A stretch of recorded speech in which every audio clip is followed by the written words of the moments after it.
How are we doing, folks? Good morning. Happy Monday. Is there ever a 2-star in my Wonder Picks? Narrator, there was never a 2-star in his Wonder Picks.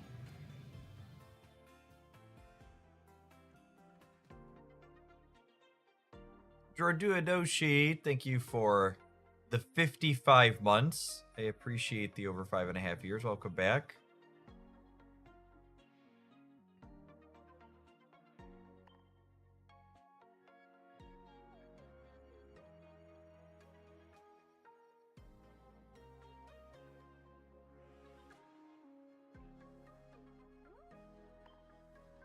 Nathu, thank you for the 18 months. Welcome back. Good morning, good morning.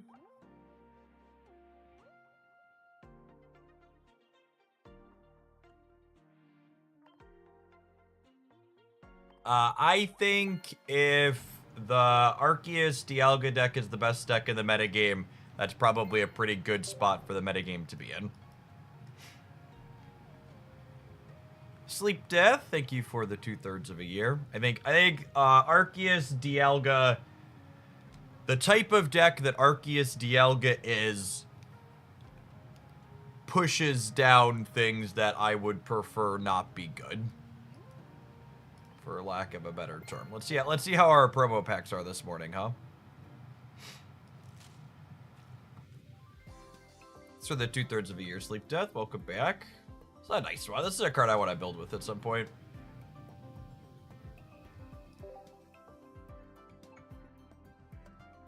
Oh, I should tag the Discord.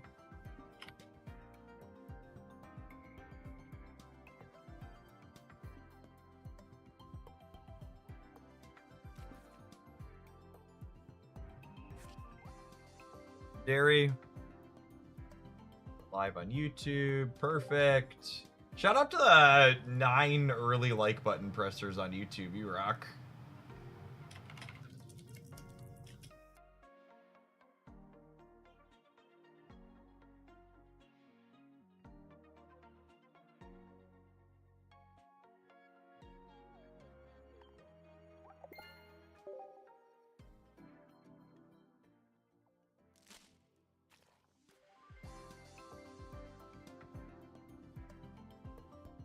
$60, heal 20. Sure. Yes, there's a new solo event went up this morning. There is a mechanically unique Staraptor in it, which may or may not be good. It does 90 for 3, and obviously you could bury it. I think I would be surprised if the 130 is not ideal. Thanks, Omega. Were you surprised by anything this weekend from the meta report? I was a little sad at how strong the 18 trader Articuno performance was. I was like vigorously refreshing the results all day while I was around doing other things, being like, assuredly this is the round this deck falls off, right? Assuredly this is the round this deck falls off. And then narrator, it never fell off.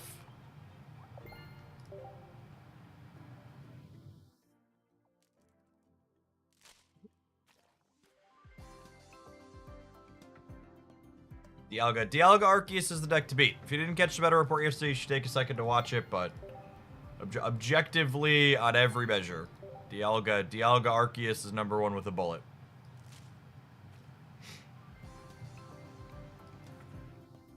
Didn't Articuno do fairly well the first week of the last pack too? It did not. I don't even believe it was on the radar. I'm pretty sure this week was the first time I've ever had 18 trainer nonsense on the scoreboard. Are there anything other than Raichus and Cherrims in these packs? My experience so far would imply otherwise.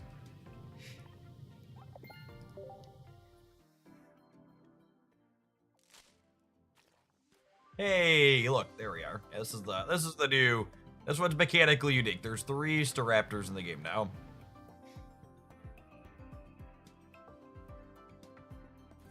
The old wing attack.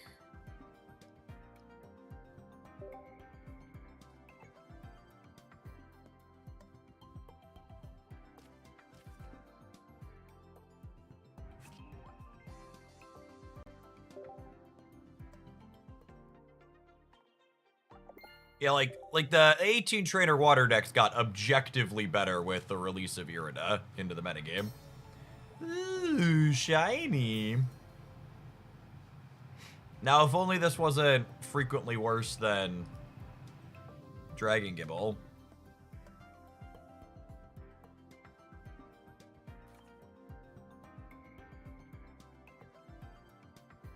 Oh, is the nose pass also mechanically unique?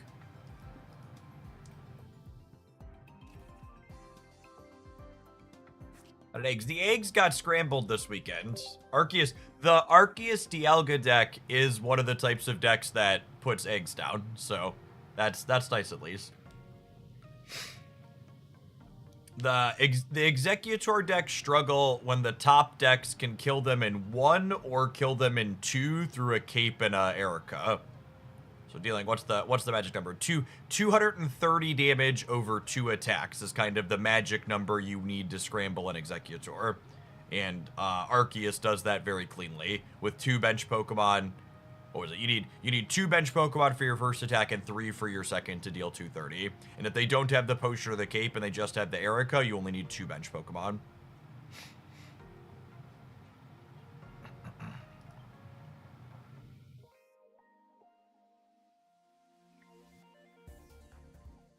Nosepass has Shinx's hide for 2 colorless. 2 colorless is a lot of energy.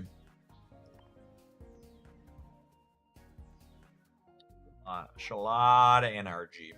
Alright, I want to play a couple of games with the Manaphy Abomasnow deck, and then we've got some viewer submissions this morning.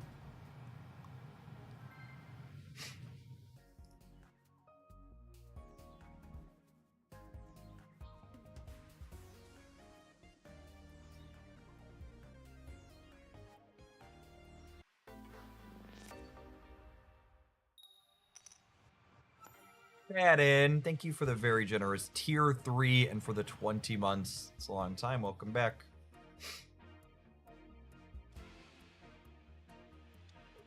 I think I'd rather lead on Snover than Palkia. We need to draw Arceus, I guess. Grass Energy Manaphy. Do you think the Grass Energy is intentional? It could be, I suppose, but I wouldn't be surprised if they're playing Leafeon and this is a misfire.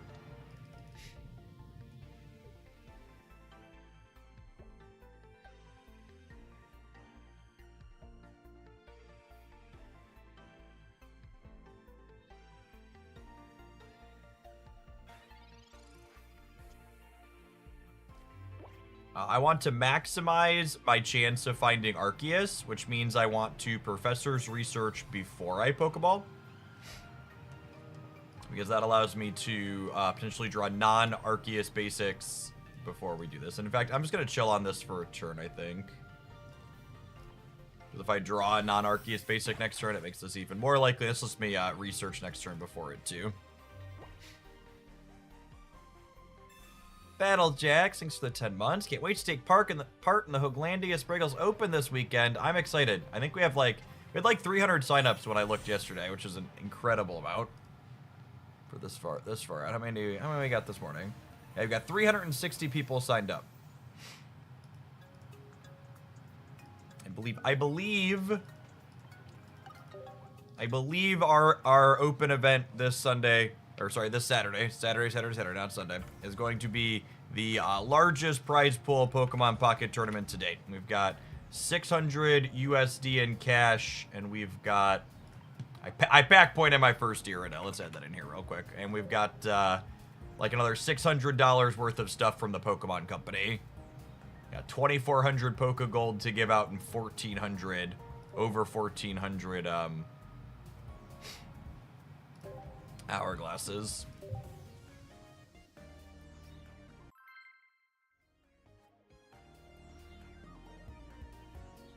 The $1,000 tournament that happened in December was a scam and never paid out the prize money, so I believe we get to hold the title.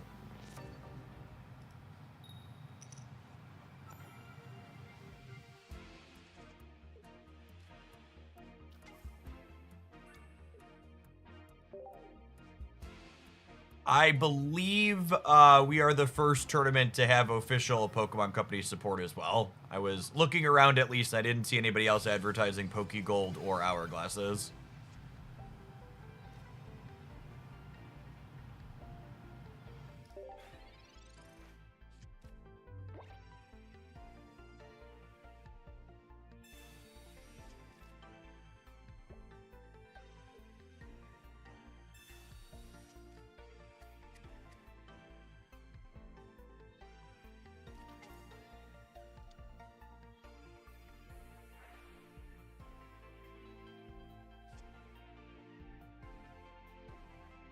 Unknown Arceus. Interesting.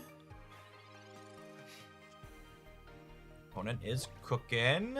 I'd like an Arceus of my own, please. Lovely. That's exactly what we wanted.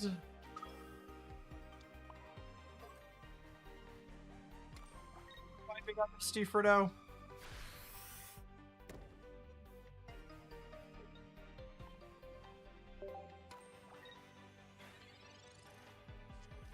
Best pocket content around. Thanks, corned beef.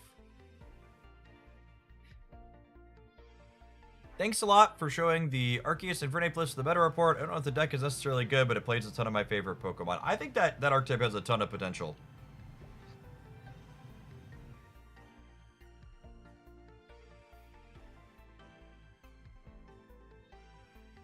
Like I've said a few times today, I think this type of card being at the top of the metagame encourages a way healthier metagame than Executor being on top. So I really hope as the metagame develops, this, you know, it'd be fine if it's not 25% of the top performing decks, but it would be nice if it was like number 1 or number 2, I think, still. Around the bend, thank you for the 17 months.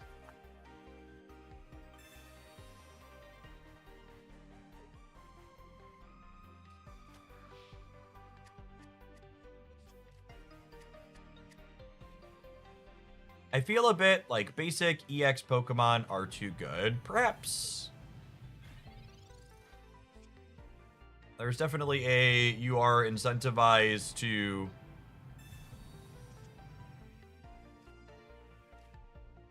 You're definitely incentivized to play the lower variance cards, and they are certainly that.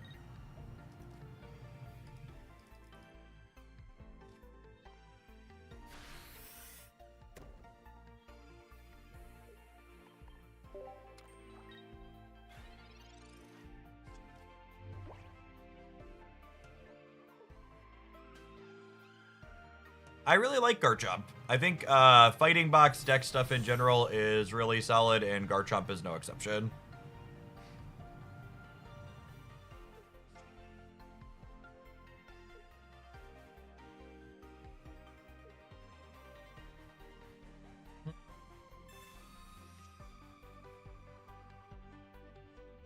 Are they playing Slab in a non-psychic deck just to scry with Unknown? That would be kind of wild. Oh, punish for not playing this other Manaphy out. I guess I should have done that, huh? We get tempoed by the Sabrina now? Although I suppose I just put up Arceus and I crack them first, and then we're in an okay spot, especially with Irida to heal a bit off.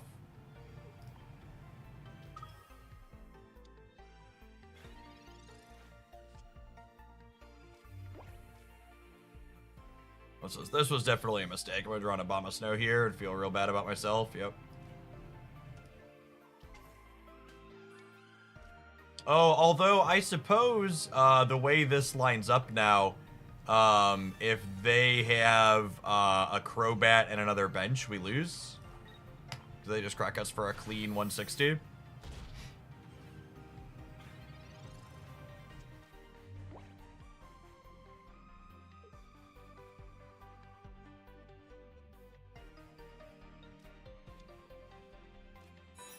Yeah, GG. So I messed this up, yeah?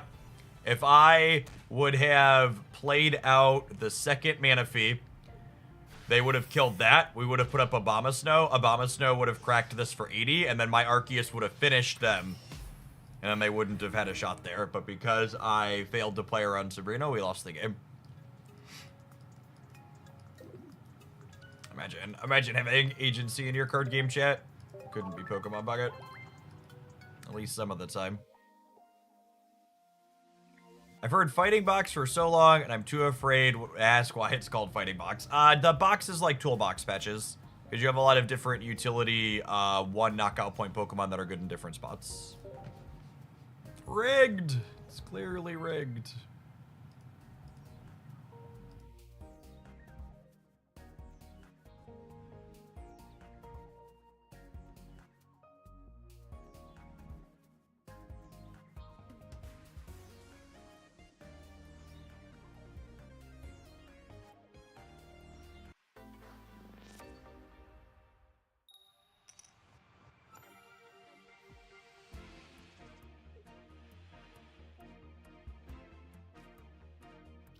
Okay, we're going first. Manaphy. Looking for a couple of basic friends here.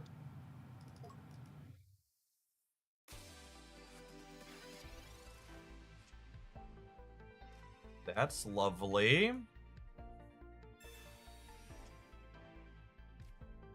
This is, again, just going to be one of those spots where I really just want to draw a third basic Pokemon. So I'm just going to chill on these Pokeballs. So that way we have the highest possible chance to draw a basic next turn and then Pokeball into 2 more, is the idea. Can Leafeon save Venusaur? What problem does Venusaur have as a card that is solved by playing Leafeon? That's the kind of question you want to ask yourself when you're trying to figure out, does a card help a previous existing card? What issue was that previous existing card having, and how does the new card I'm thinking about potentially solve that issue?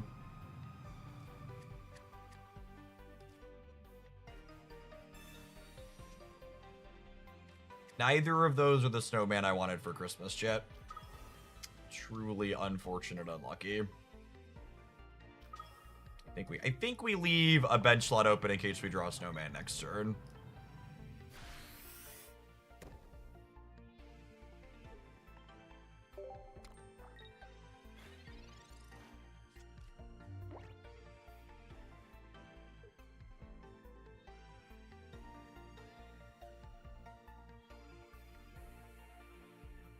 Garchomp had a number of results this weekend. You should check out the new 70% win rates video for a bunch of Garchomp deck lists. Holy and fully Garchomp pilled on this channel. He's a good boy. I think we get Arceus ready to attack. Snover's a wonderful pickup here. We'll go Palkia, Snover. They can clean this. Abomasnow will crack them.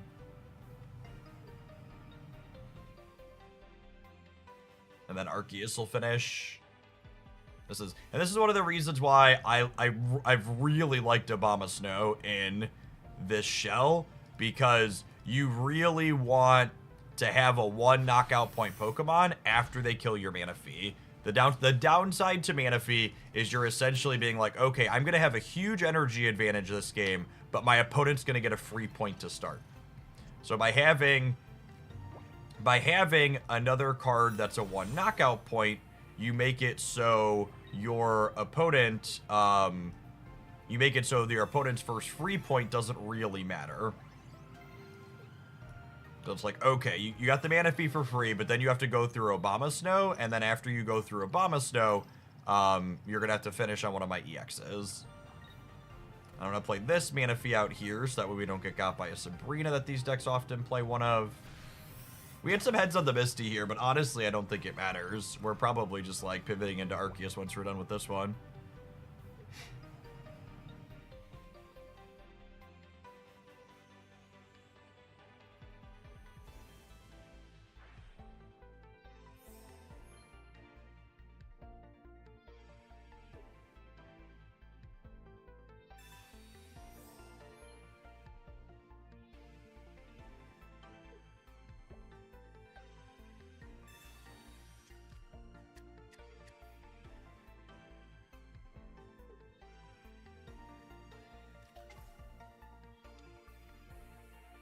All right, you're at 110.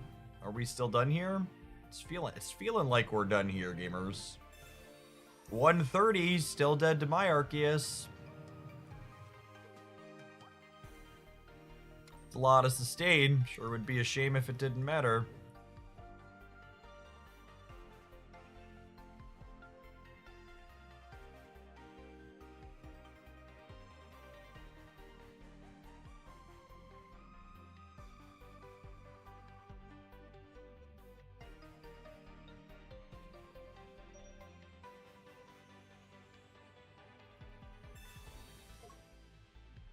All right, and they're pivoting.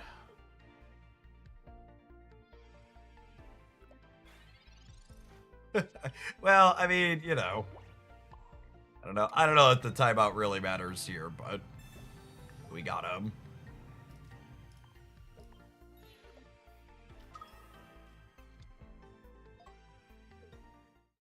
Yep.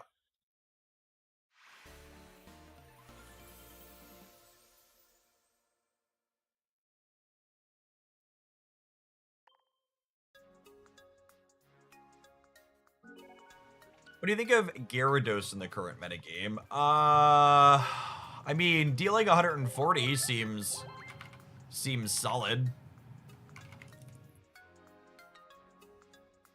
And it having 180 HP means that it takes two hits real solid. Could be all right.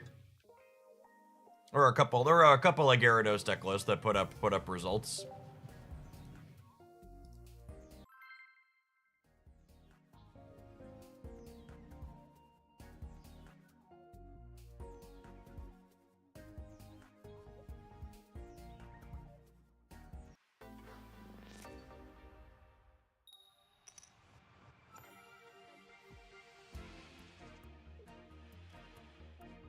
Ever had a first energy advantage in my life, gamers? Deeply unfair.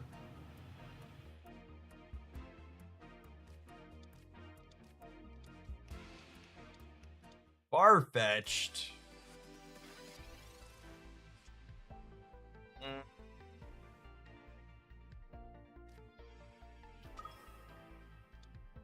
Let's Pokeball here.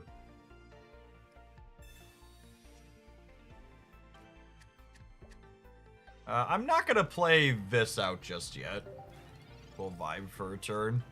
What's going on, Gas? Good morning. And they like Giovanni and clear this. We can like be ready to go with this. And if they don't Giovanni and clear this, we're in a pretty all right spot here, yeah? We'll go energy. We'll play Abomasnow out. We'll go ahead and we'll power up the lads. And then like the duck could clear Manaphy, but Abomasnow is like ready to just start crunching for 80 next turn.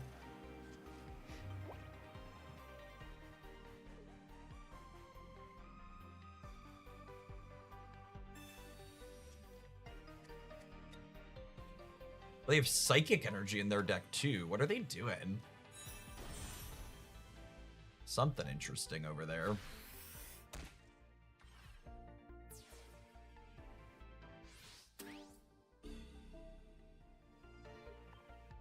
So, I actually want to put a, I want to put a Giant Cape on here.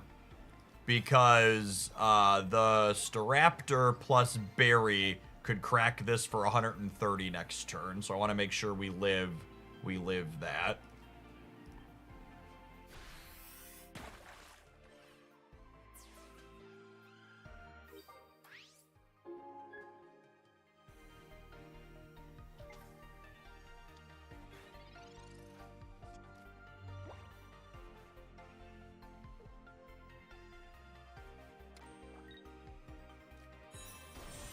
So they could go ahead and have the Abomasnow. And then they'll get to finish with Staraptor plus Berry.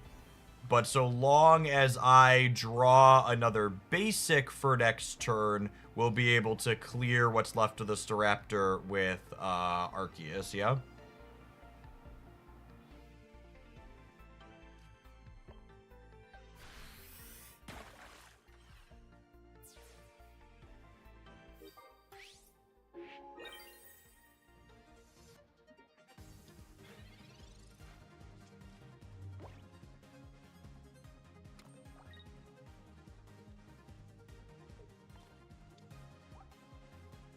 we'll need to draw... Oh, they just don't have it. Okay, so they're just cooked then, wholly and fully, right?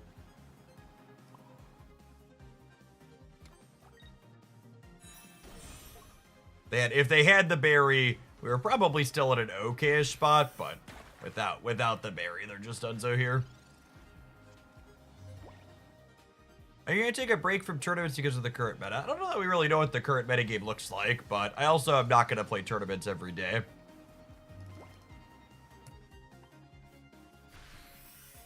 There's a Thursday afternoon community tournament that usually has big attendance. I'm going to be doing that.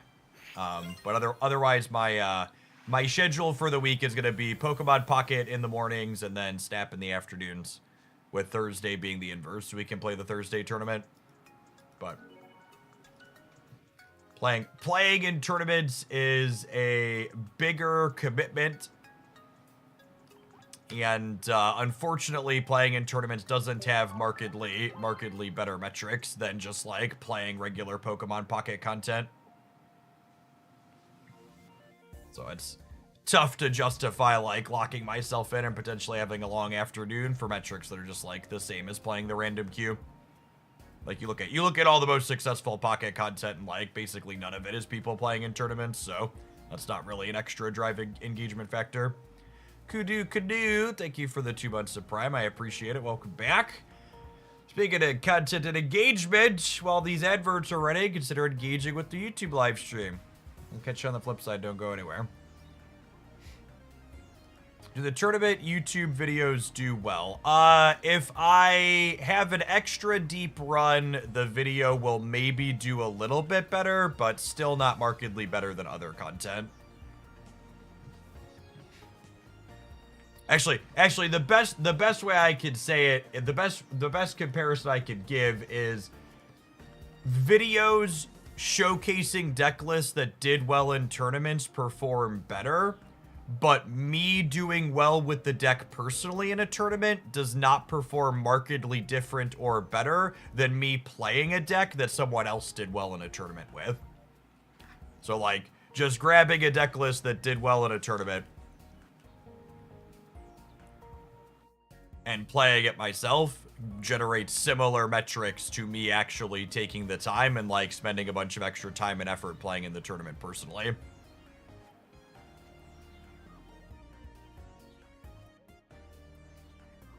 So we're gonna make time for them on occasion, but not every day like we did in January. We're gonna be wholly back on doing Snap and Pocket content split for a few hours each, at least every day.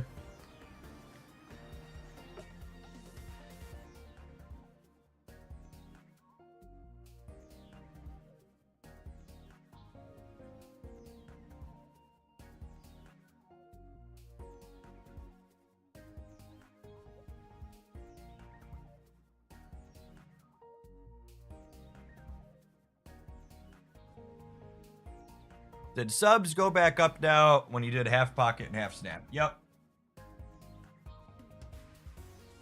We fell off a little bit over the weekend, but for context, I took the sub goal down because doing a week of Marvel Snap content put my concurrent sub count back up over 2,500 when I signed off on Friday. Whereas like when we did all Pocket in January, we like struggled to get to the 2,200 goal.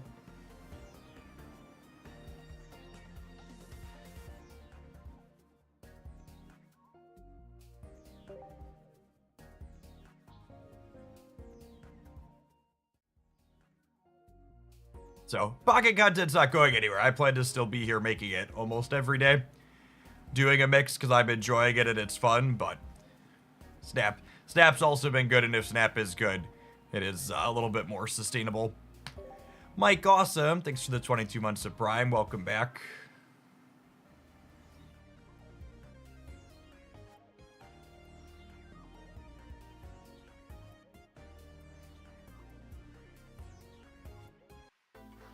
And for context on the non-subscriber side, doing the 1 week of big long streams from Marvel Snap drops going on, my Twitch ad revenue was my Twitch ad revenue from just doing the week of Marvel Snap Drops was as much as the entirety of my Twitch ad revenue for all of January. Because it's just that much of a boost.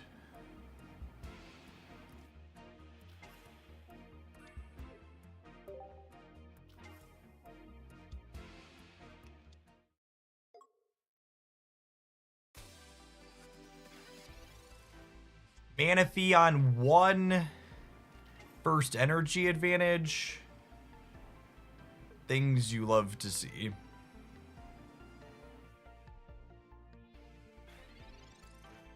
Give me some basics. Give me some basics. I guess I also still need basic Pokemon here though, yeah? We're playing 7 of them. Oh, Sage. What do you think is better, 18 Trainer Articuno or Splash a Palkia in there? The Palkia 18 Trainer decks had much worse performance metrics than Articuno 18 Trainer decks by the numbers, by a very significant margin. I have not played any games yet with Arceus Raichu, but I think that card is potentially very good. It's on my list eventually.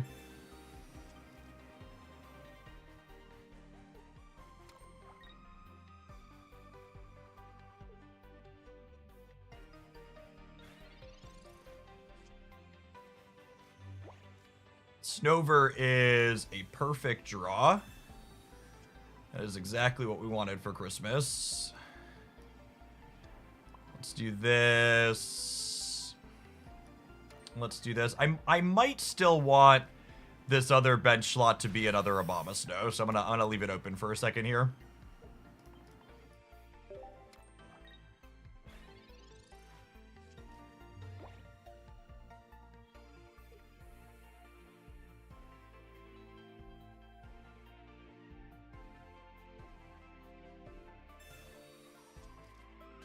If you're a fan of Pocket who's invested in the community, is there something we could do to continue to build Pocket up to be as successful and viable as Snap has been? I mean, just doing what you're doing here, Subbart. If you're someone that really enjoys Pocket content, showing up every single day to hang out and lurk in streams is the best way to support.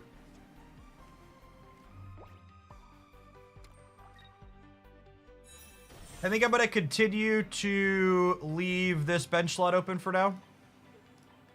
I'm going to put a cape on this Abomasnow, so that way it doesn't go down in 1 to this.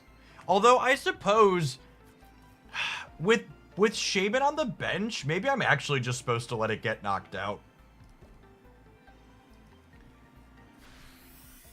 Because I was thinking we could 80 and 80 and threaten to 2-shot it while it's 2-shotting us, but with the Shaman, it's actually not true.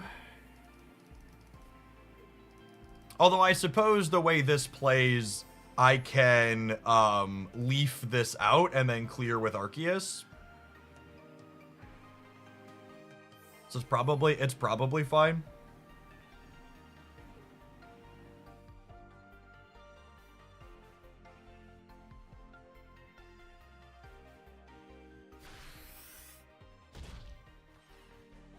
So the crack for 130. I guess getting this out without giving them a knockout has value here. It like forces them to burn Cyrus if they have it. And then it kind of feels like once I clear this, they just can't win the game, right? Like they have no energy left and I'm threatening 130 every turn. And I'm picking up my first 2 knockout points. I'm gonna be really curious to see if this deck can keep the #1 spot in the metagame. It feels like there's a lot of good ways to attack it.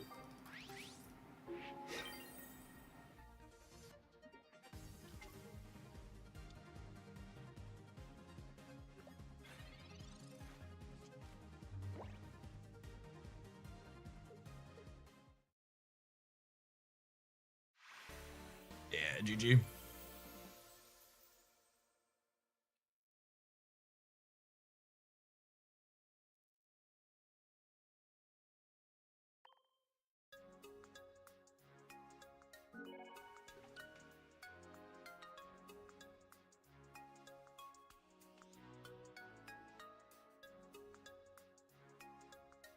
All right, we're going to kick along to our first viewer deck of the morning. I just wanted to start with this one because I was close to enough games for a highlight on it. It's felt real good so far in my games. I actually got I got 3 sweet viewer piles this morning. We're gonna start with this absolutely gorgeous pile of cards. Look at all these.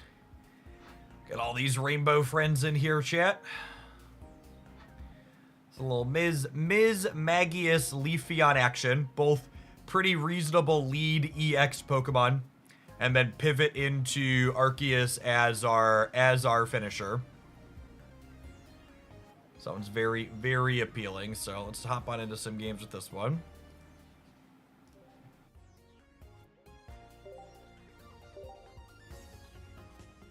I am one of Mismagius's greatest stands in Pokemon Pocket.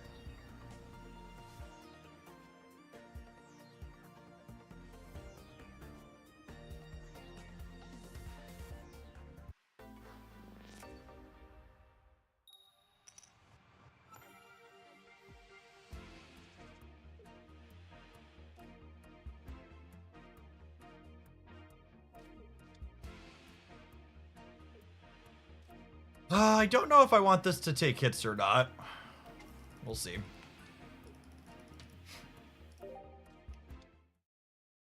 Them leading on Marshadow is Stellar Forest. That's never the one they want to begin with.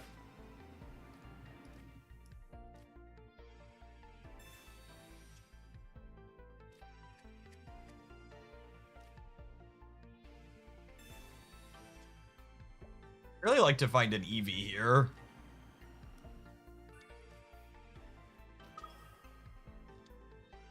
That's unfortunate that we didn't find Eevee on 1, because we would have found Eevee on 1, we would have been able to play it energy here, pivot to the Leafeon self-charge, and then kind of make up for the energy deficit of needing to retreat.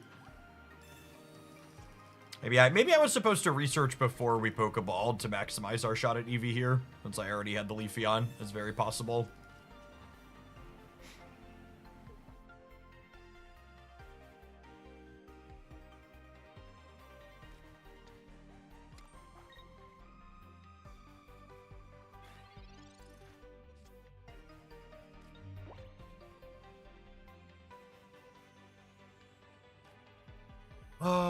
I'm gonna Sabrina them here, so that way they can't just Lucario energy kill Shaman, I think. I guess I could have caped the Shaman, but I really don't want to spend it on that if I don't have to.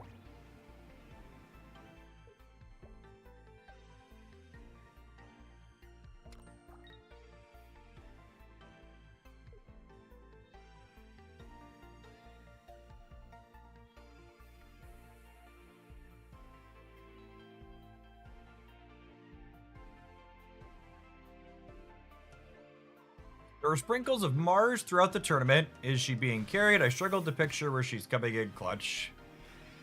It's just the type of card that competitive players really like the idea of playing. Would be pretty surprised if Mars is a good pocket card, just like Red Card's not a good pocket card.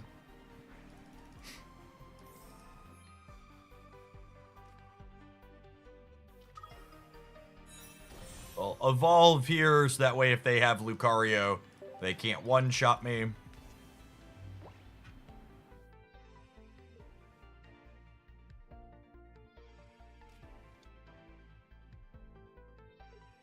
Does Lucario into Marshadow get me? Lucario would hit me for 60 down to 80. This puts me to 100. This puts me to 110. So we actually out-sustain the Lucario Marshadow curve here with the Mismagius, which is sick. Thanks to Shaman on the bench.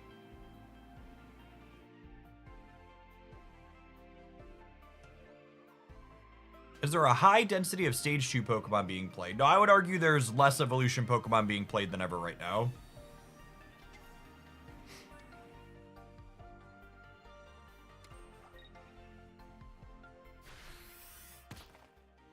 Losing Shaman to Osiris here is a really big deal.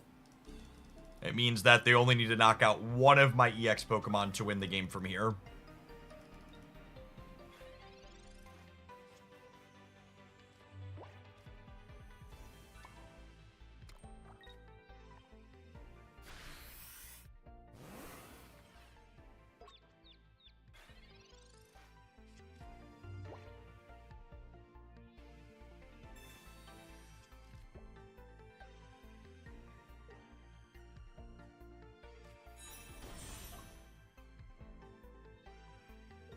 With them being a Rampardos deck, it's probably not going to be terribly difficult for them to clean a knockout on one of my EXs. So that Cyrus, very likely game winning for them.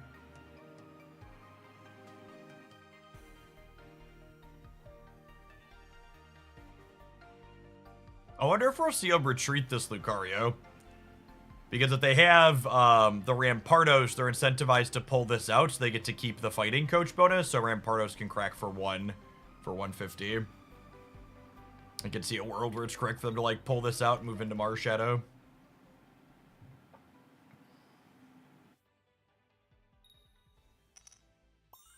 Rats. Yeah, I don't see a path from here. I think we're cooked.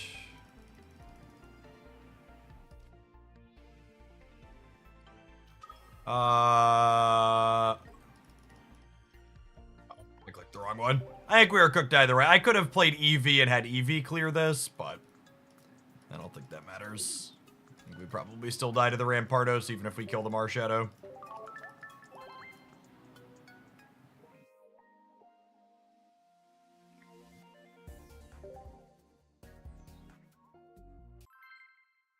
One thing I'll be curious to see, because I'm skeptical it's something that can line up, is how often does this deck have the time to put 2 energy on a Mismagius and put 3 energy on an Arceus? Because, like, obviously when you Leafeon, you're going to have time to Arceus, but with Mismagius, you basically need 5 turns worth of energy to do that, right? I'm planning to play in a tournament on Thursday afternoon. Is the plan. And then Saturday, we'll be hosting the Hooglandia Spriggles tournament. Antlion Man, thank you for the 14 months. Good morning, good morning.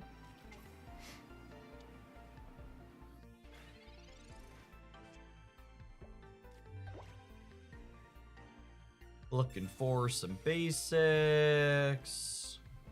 Hey, those are some basics. Shaman, really lovely against Darkrai. I'd be really curious to see if any of these Darkrai Arceus decks end up being successful, because it really seems like a big ask to like get 3 energy on an Arceus while also leveraging Darkrai's text.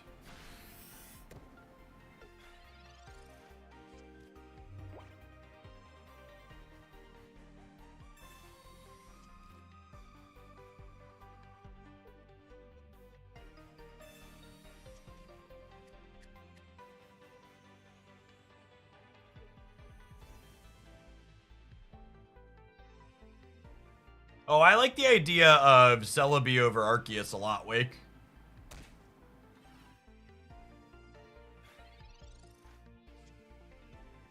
I'll make that swap after this game for sure. Oh, right. This thing can't be confused. Man, poor Mismagius. She's fully cooked, huh?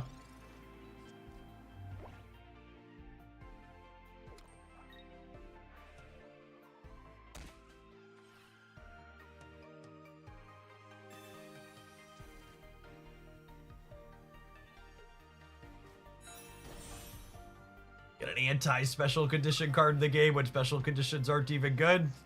It's rough. That's rough, creatures.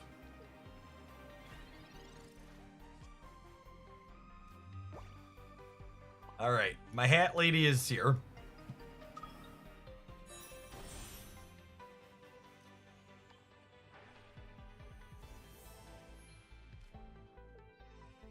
But we'll put a cape on it.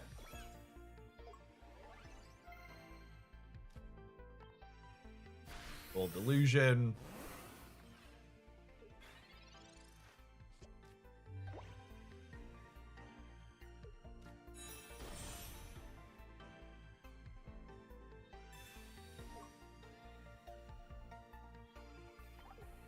To be fair, Celebi versus Arceus didn't matter here.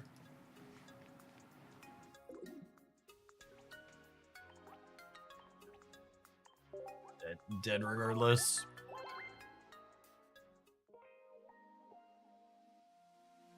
You know, thinking on it, Wake, I'm gonna keep trying this. Needing to have Leafeon in order for Celebi to attack seems not great either.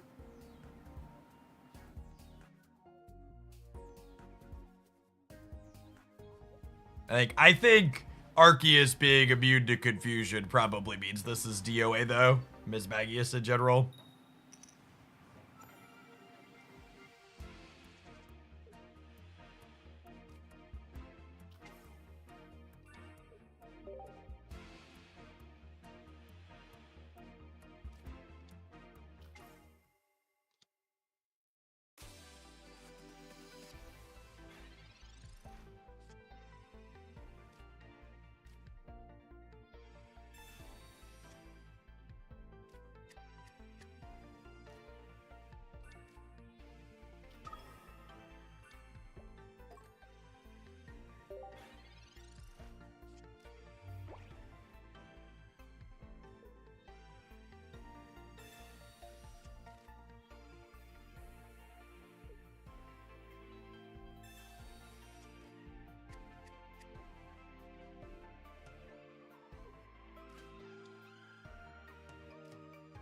Opponent sees Psychic Energy into Eevee and is wondering if they missed Espeon. LOL.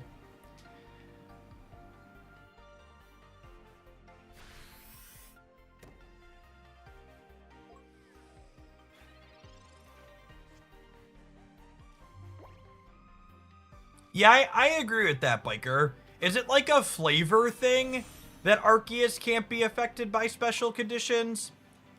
Because from a strict balance standpoint, it feels strange that Arceus has this can't be touched by special conditions when special conditions have like literally never been good.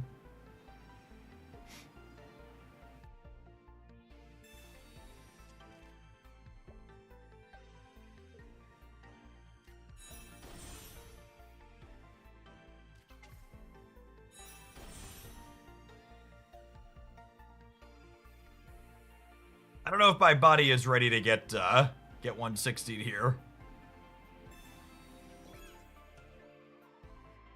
Gods can be afflicted. Are you saying can't? Did you mean to say can't be Pokemon nerd?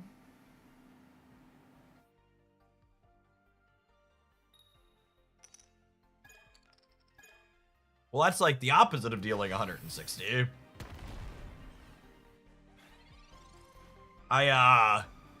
I did an updated EX Pokemon tier list recording last night to go up tomorrow morning, and let's just say Marowak's in the Dookie tier for a reason.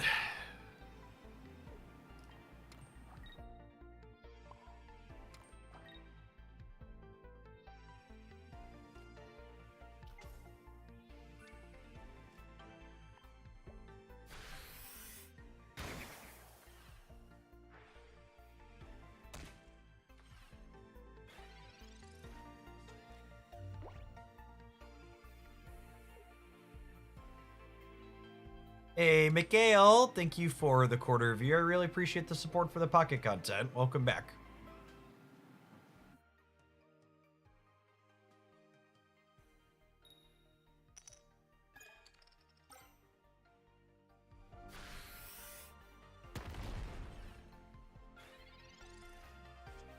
Screen getting all weird and dark. I have an evolution. I have a forest breath on this one. Oh, you know what? I wasn't thinking about how this works out. I actually could have put the psychic energy on this Leafeon and then switched to it and used its ability on itself and then cleared them with a full health Leafeon here. It probably doesn't matter, but I could have denied them to knockout on this, is noteworthy.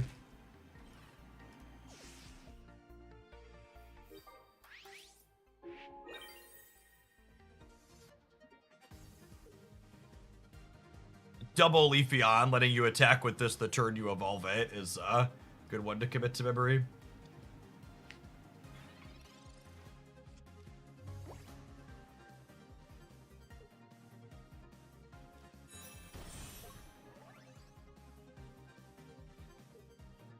That being said, we only need one knockout point here, so it shouldn't matter. They'll clear this We'll put this up when we get to Solar Beam with it next turn, and then Solar Beam again the following turn.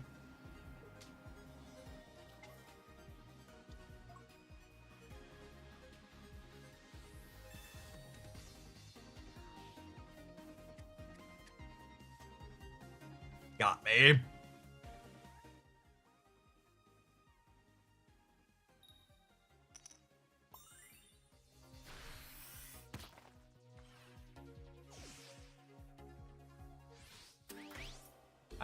I've been Marsed.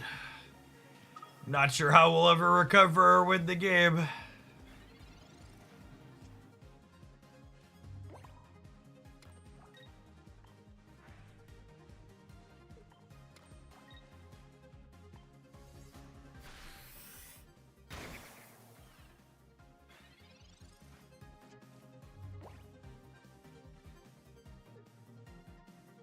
If Arceus makes Mismagius sad, you could brew something else with Leafeon instead. Yeah, we might do that, Wake.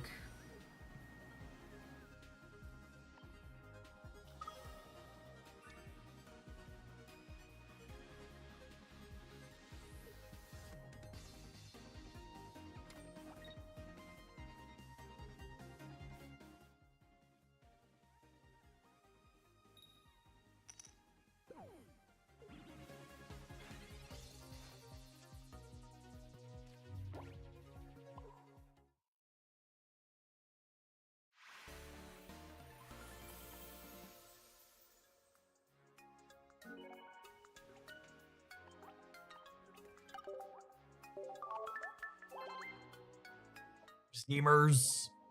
What's she gonna do?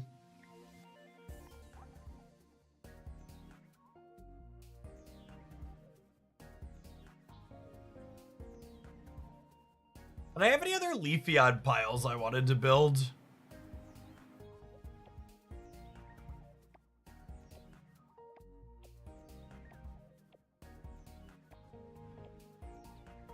I did. I'm just gonna play one or two more with this one, I think, and then we'll move along to the next one. We got some Staraptor piles for other two submissions this morning that I think are likely pretty reasonable.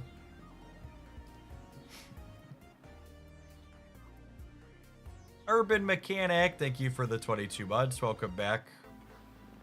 This deck clearly needs Dawn and Giratina. I can't believe that I'm still somewhat in shock that they created a second Giratina that's also pretty mediocre.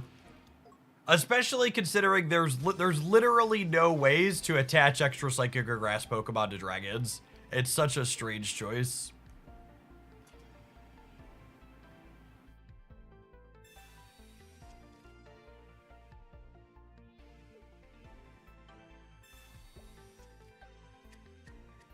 You think Carnivine Arceus eggs could be reasonable? I think we are coming around to a metagame where Executor is probably just not very good.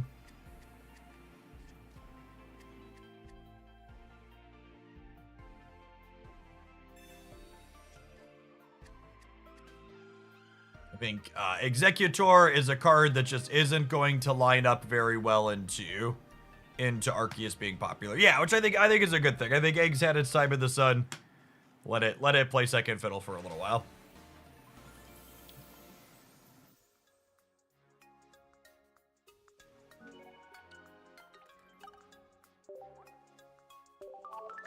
Oh, I shouldn't have clicked the button. I wasted my time.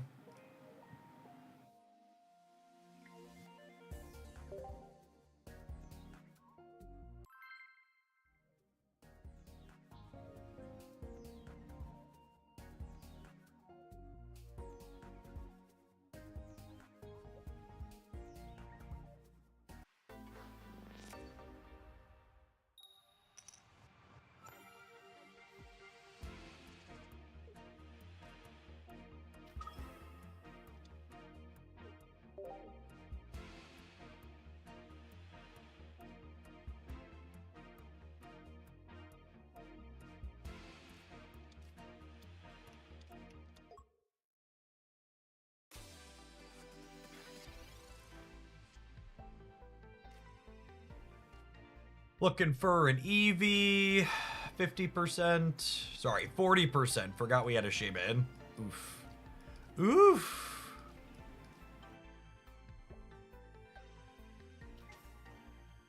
This is probably a let lead Arceus stall and then attack with the back one once it's ready angle.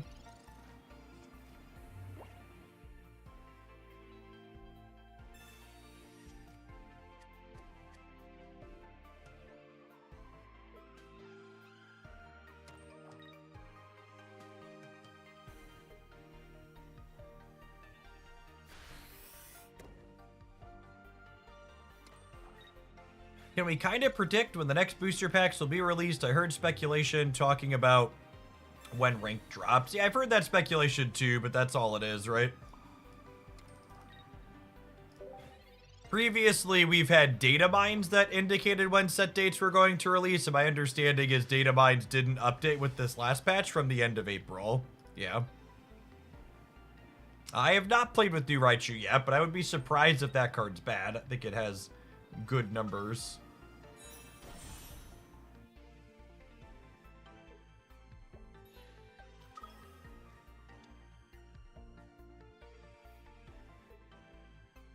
Starmie-Dialga 1 to full bench Arceus is a tough break point for this card right now.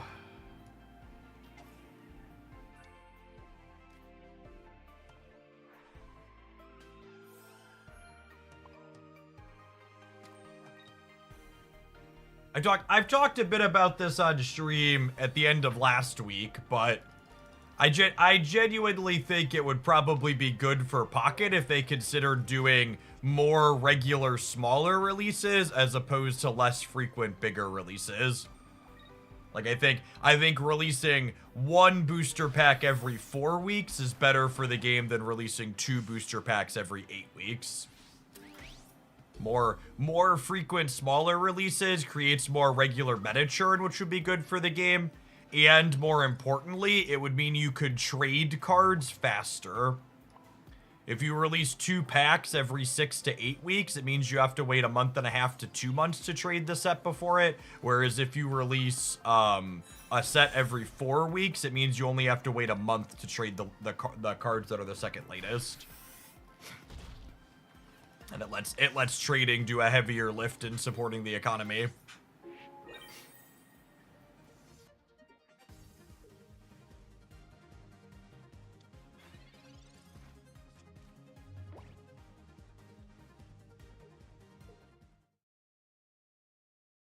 Yes, exactly that, Messiah.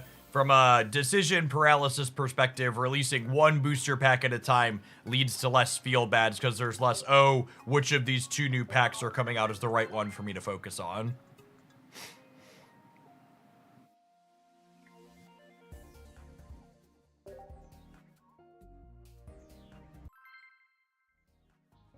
I think Probopass EX is any good. I think it's fine with Dialga. It's probably worse than Arceus, but it's probably comparable to like Yanmega.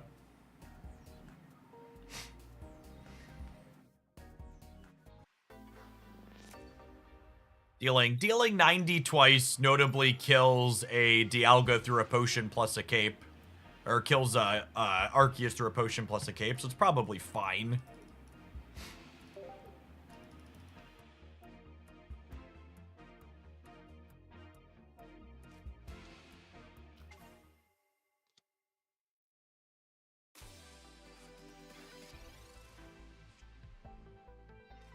Alright, so we're hoping to find a Shaman.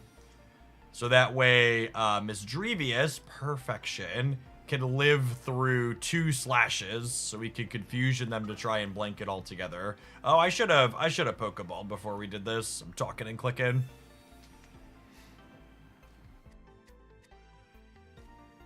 I was excited we drew the Shaman organically.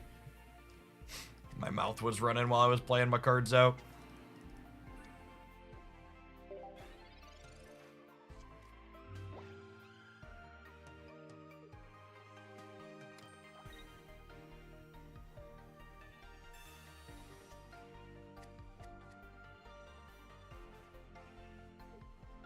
What's the best Dialga? Probably Immersive. I think Dialga is arguably the best.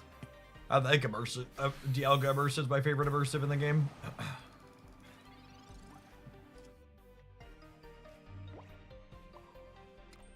Okay. I get to tap my heal for 10 here, and then I'm going to Confuse Ray, which gives us a coin flip basically to blank 30 more. And I have the Shaman buffer, so that way, even if they hit heads, I still live, which is great.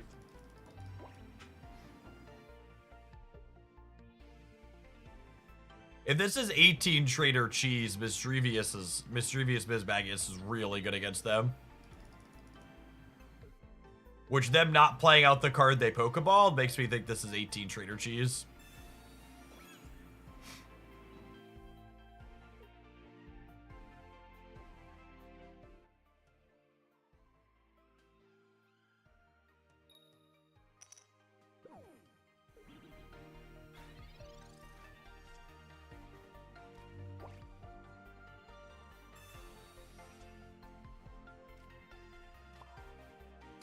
Mismagius could be a hero in the 18 Trader Villain metagame. She probably struggles to be a hero in the Arceus metagame.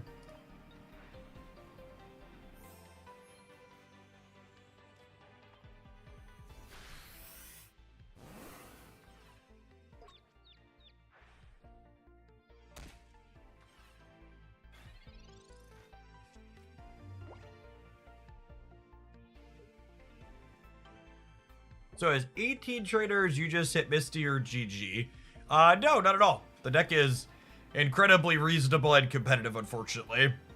The Palkia deck had a fairly neutral performance over the weekend, and the Articuno deck, if you haven't seen the meta report, was actually the second best performing deck in the tournament this past weekend. Oh no, not my hand. How will I ever win the game now? Oh no.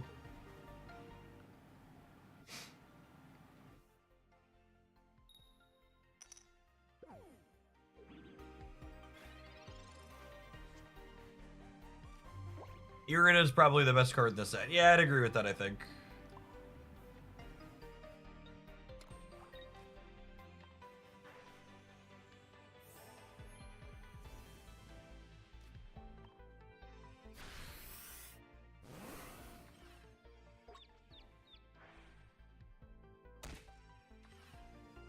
I think it is worth noting that this being one of the defining cards of the metagame makes Irida worse is worth noting. I said worth noting twice. I need to work on saying that phrase left. There's lots of things that are noteworthy. Irida is good against things like Darkrai that are chip-shotting you. It's less good against things that are dealing triple digits every single turn.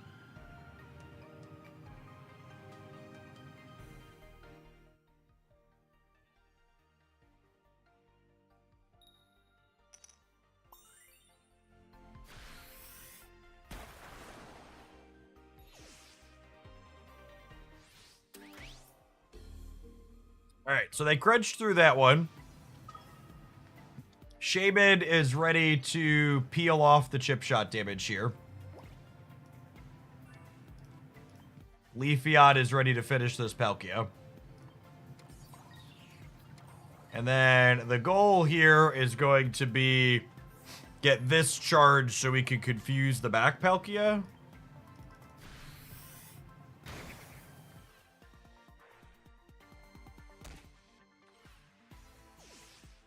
Although, I guess they need, they're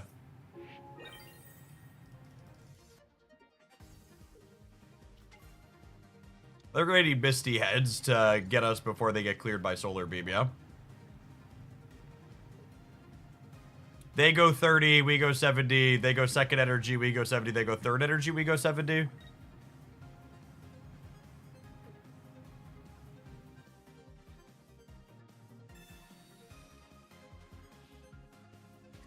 All right. I mean, they took away my Mismagius here.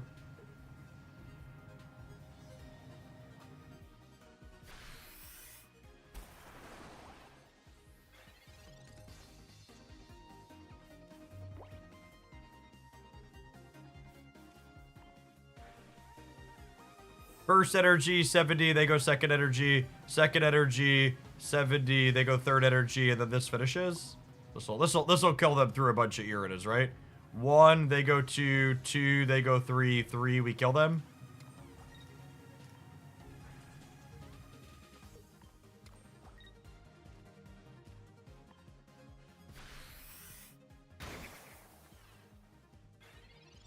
We do. Them shuffling away this means I can't Mismagius them and keep my clock.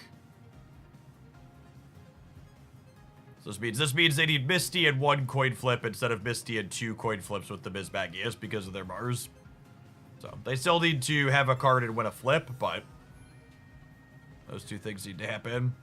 Oh, this was the person that red carded us too, wasn't it? Red card and Mars.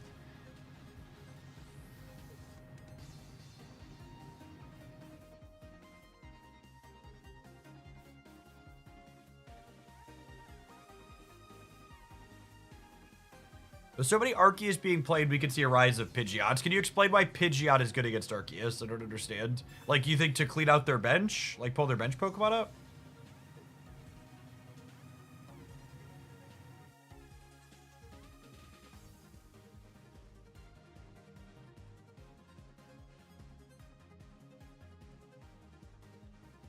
Oh, because Pidgeot EX always gets max damage.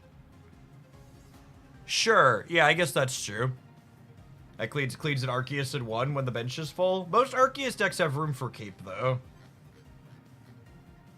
Is the thing.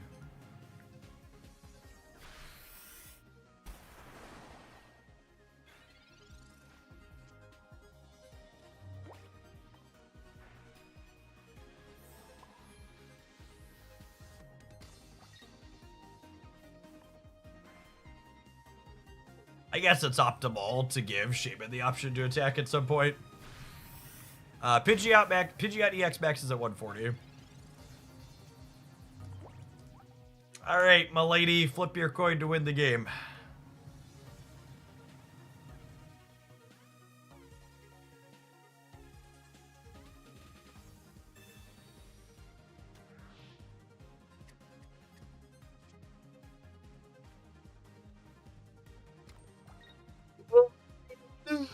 What a freaking video gamer.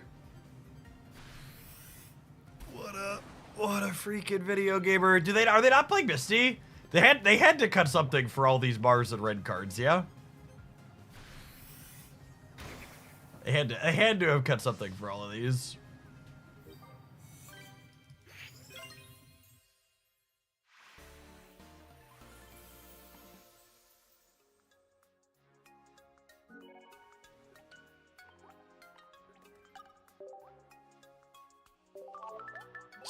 Thanks for the Mars. I'll do it again, I swear. Alright, as much as I love Mismagius, I don't know that we're gonna revisit more of her in a world where Arceus can't be confused. Alright, we need to take a brief pause for the cause and let some adverts roll, but when we return, Dark Berry's gonna rise up. We're gonna play some of this as our next viewer submission. Darkrai, Snorlax, Staraptor featuring some berries. Thanks for hanging out, gamers. So go anywhere. If you're watching on the YouTube side, consider tap the like button on the live stream. It doesn't cost you anything. It helps the content reach some more people. Shout out to the 237 folks that have done that already this morning.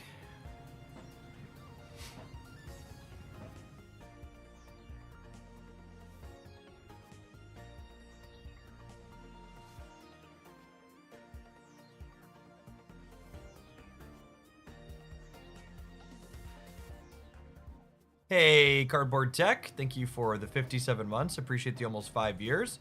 Raw G, thank you for the 2 months. Luck On, coming in hot for the 3rd of a year. Good morning, good morning. Urban Mechanic, thank you for the 22.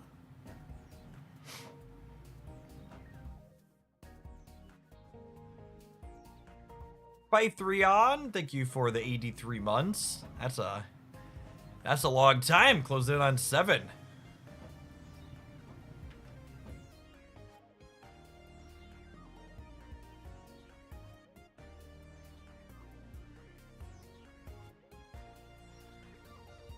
Yes, the promo Staraptor from the current new single-player event is mechanically unique. I think they'd introduce environmental damage to TCG Pocket. I don't think that exists in paper, so probably not, but I could be wrong. Like a Wolf, thanks for being like a Hoaglandian for the 2nd month in a row. Welcome back. Excited to play the tournament this weekend. Thanks for the reminder. I Need to plug that a few times a day while we're playing pocket stuff. We're up to 366 registrations. Pretty sweet. Penguin, thank you for almost an entire year. Welcome back.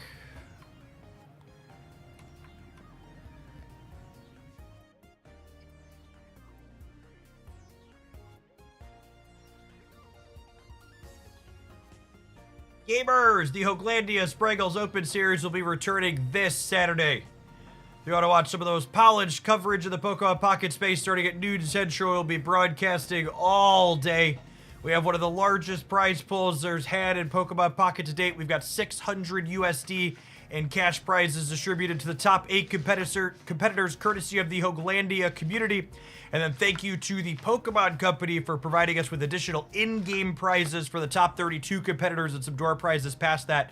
9th through 16th, they're going to get 300 Pokegold a pop. 17 through 32nd are going to get 60 pack hourglasses each. Then we're going to have a bunch of 12 pack hourglasses given out as door prizes to folks who finish 5, 2, or better, but outside of the top 32. If you're interested in playing, the structure is going to be exactly the same as we did for the first one, so I was pretty happy with that. There's going to be 7 rounds of Swiss games for everyone, after which players who have 6 wins or more will be seeded into a single elimination bracket where they will play it out for the crown. It says Gnome, thanks for the brand new Prime. Appreciate you supporting my content directly. So let's hop on into our next round with some Darkberry, huh?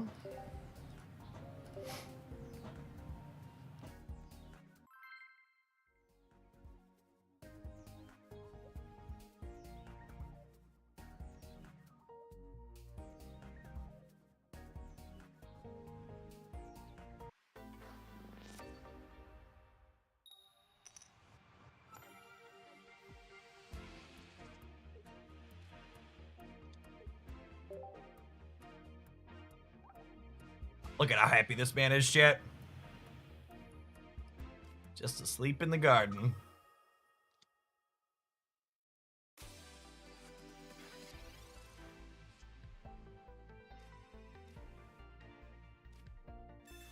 Gonna Pokeball before, or research before Pokeball here, dig it first in basics.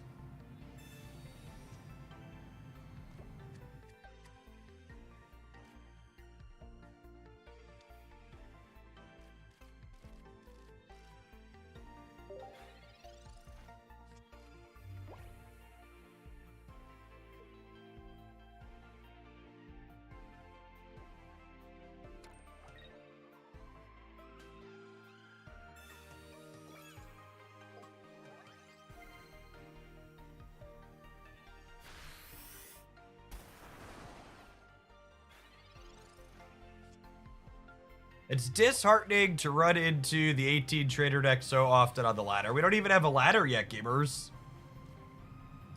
Just you wait. When we have an actual factual ladder, this 18 trader stuff is gonna be absolutely everywhere.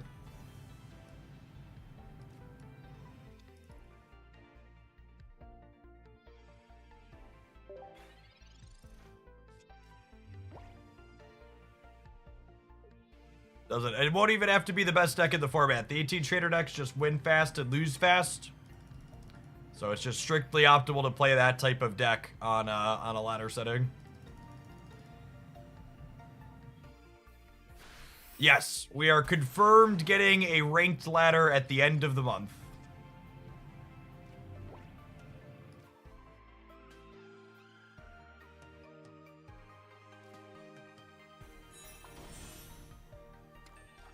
Alright, Barry boy, do your thing.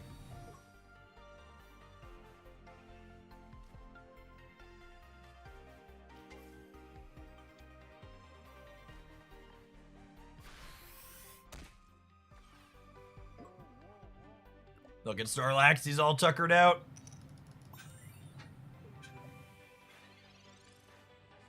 Alright, so they hit me, I go energy, they hit me, I go energy, they hit me, I'm ready to Brave Bird.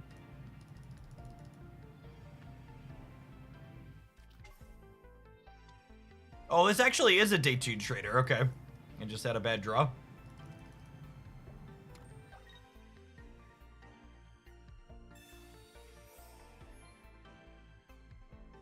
Okay.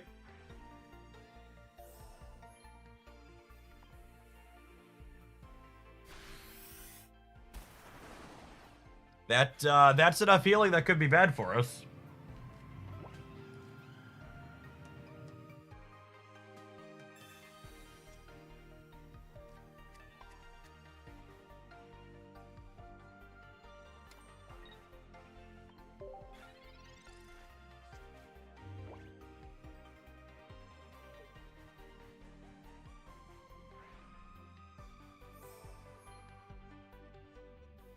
Hey, Slacker. 81 is a lot of months. Thanks for hanging out for almost 7 years. And supporting for all that time as well. Good morning, good morning.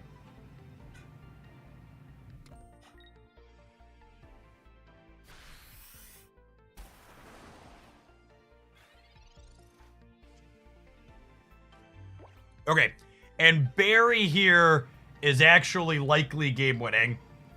Because it means I can use Darkrai to ping this, and then I can use Darkrai to ping it again next turn and still 130 them.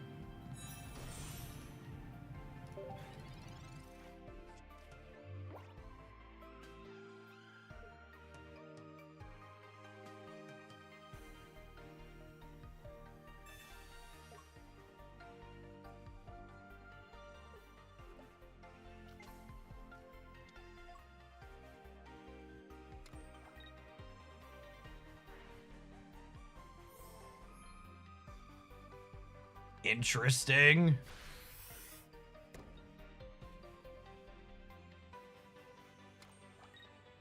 Stream Sniper. You mean my opponent playing around the second copy of Barry out of my Barry deck when there's only 3 cards left in my deck? My dear gamers, if you think you need to be a Stream Sniper to do that, this is why you're bad at Pokemon Pocket. Actually, I actually turned a live stream off last night because I've been watching Pocket stuff because the content creator accused their opponent of ghosting when they played around a copy of Leaf. I was just like, good lord. Like you're playing for literally no stakes, gamer.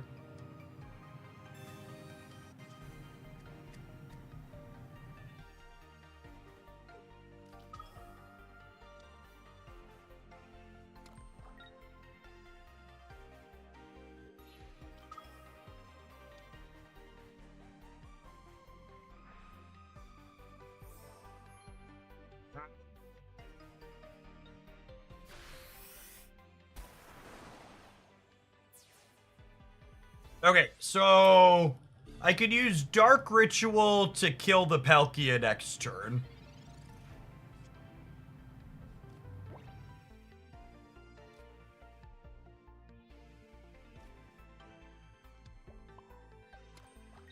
We go hit you for 20.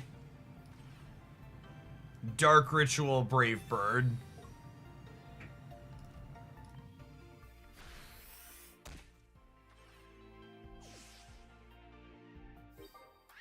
And then this is only worth 1 knockout point.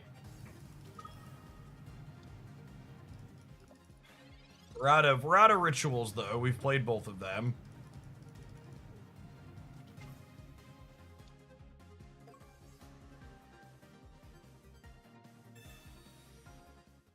If they hit enough Misty Heads here, they could go clear. Oh, wait, can they already go clear? They're at 6. Yeah, we're done. They can already go clear.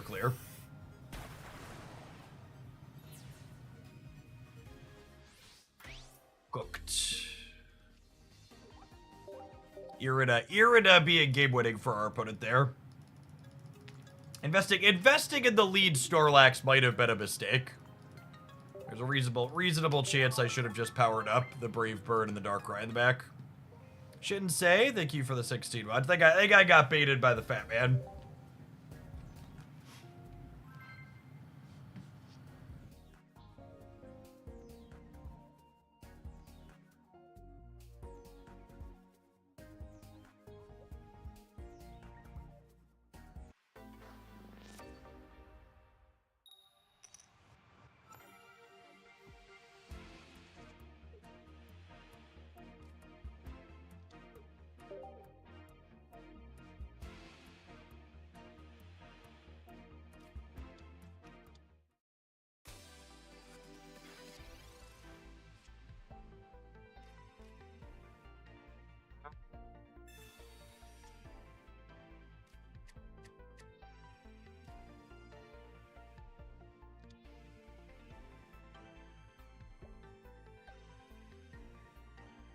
Do I want to leaf this out?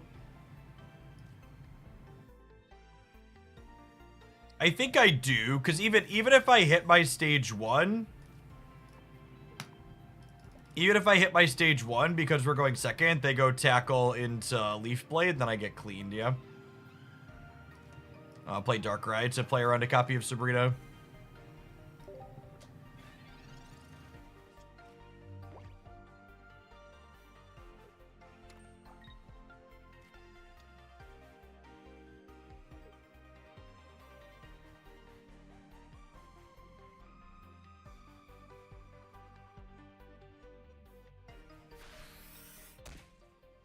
Leafeon Snivy. That's a lot of acceleration all in the same deck, gamer.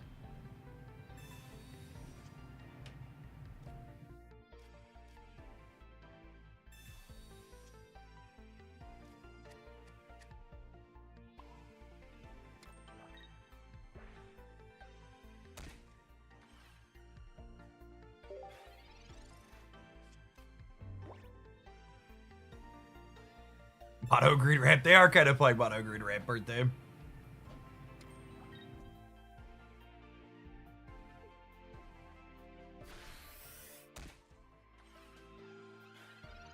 Haba Hut, thanks for the almost 5 years. Welcome back. That's not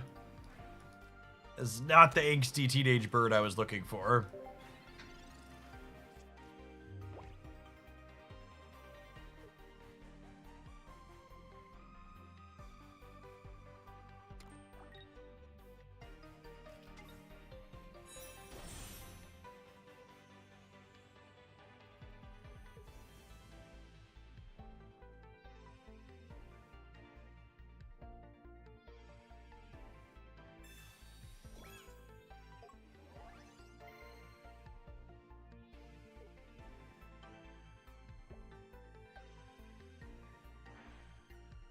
I did a 10 pull with my hourglasses. I got 0 EX, only a 1-star magnet.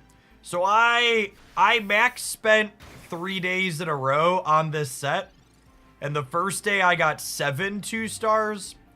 And the second day I got 1 2-star. And the third day I got 1 2-star. So needless to say, we're done gambling for the season.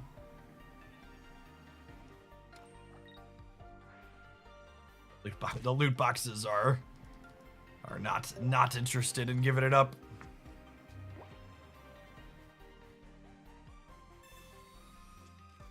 How many packs is max spend? 120, I think.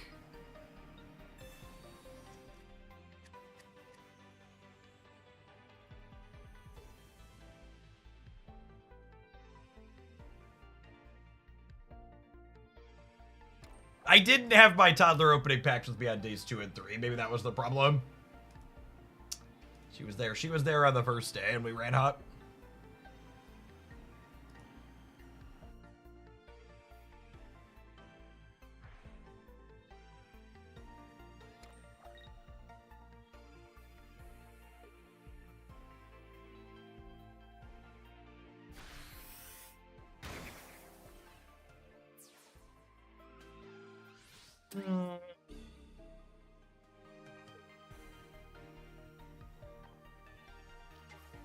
Just gonna get crunched by an Erica.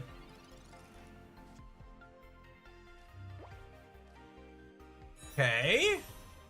Better late than never, but never late is better.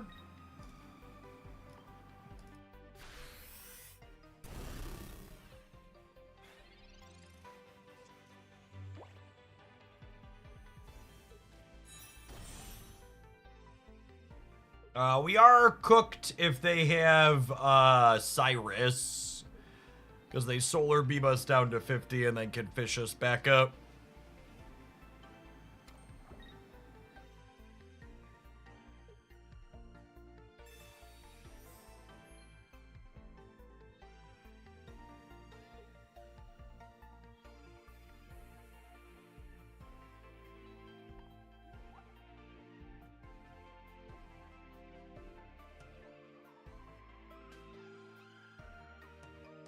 If they don't have the Cyrus, they die to the big bird plus berry, though.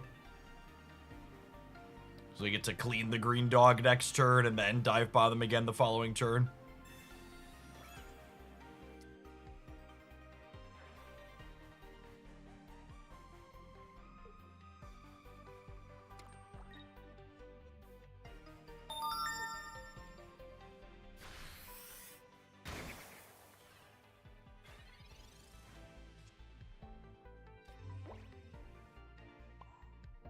I don't know that I intend to play with the new Staraptor. I'd be kind of surprised if... I only opened one of them, so I can't play with two of them regardless, but I think dealing 130 is probably just better most of the time. He says as he kills something for 90. But the idea with this deck is that Brave Bird plus Darkrai is 150, which is a lot of damage. With Barry, you could, like, hit this evolution on turn 3, hit them for 130, and trigger Darkrai all in one go.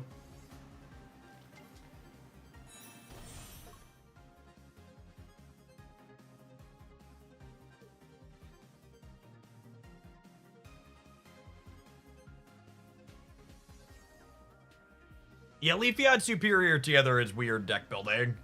Those are two cards that provide redundant purpose while also being kind of mediocre attackers on their own.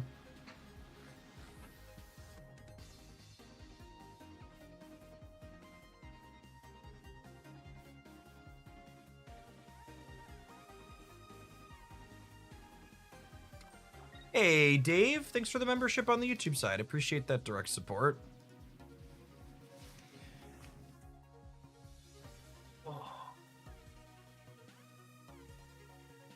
Pedaling enough that it's no longer sweater temperature in the basement.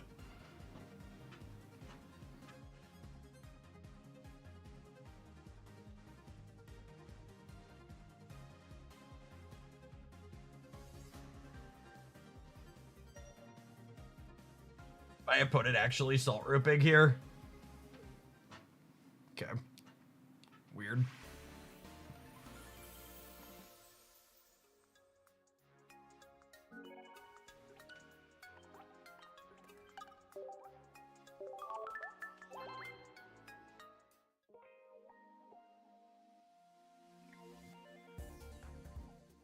Oh, hey, Comics Caves. Thanks for your Snapped exhibition. You'll be our second one today.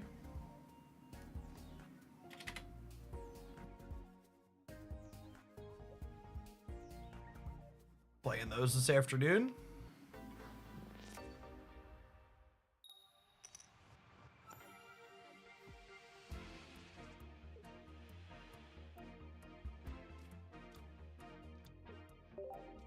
Delete on a fat man. Thank you for asking. I was a little excited to get to Rocky Helmet by Fat Man, but against the Raging Mad Strike, I think we'll pass, huh? Although, I guess if we're gonna bury, maybe that's fine.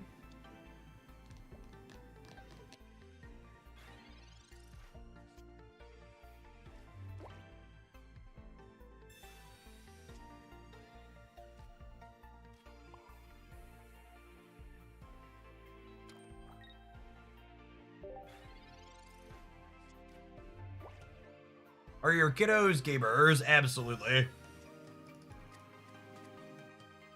My middle guy is fully into his PC gaming arc, and the other two play Switch and mobile games.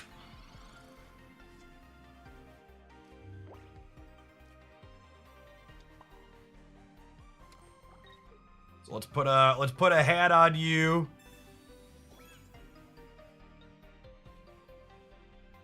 Then I think we just chill. I think we just chill. I'm not going to show them I have the berry. I want them to hit me for 40, and then we'll finish them. Where do I submit decks? I am full on Pokemon Pocket decks today. I think we're going to do viewer decks most other days this week. I have room for a couple of Snap decks still. I offer up the deck submission slots in advance, so... If you want to claim one of those before the morning of, I always do that in the Discord server the night before.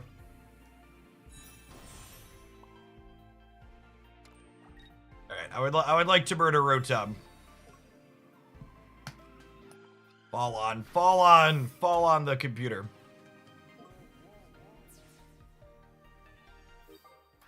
I think Barry Snorlax is fine. These two cards together are very reasonable. He didn't wake up, but that's fine. He's tired. He's worked really hard here. Let the man sleep for a little bit.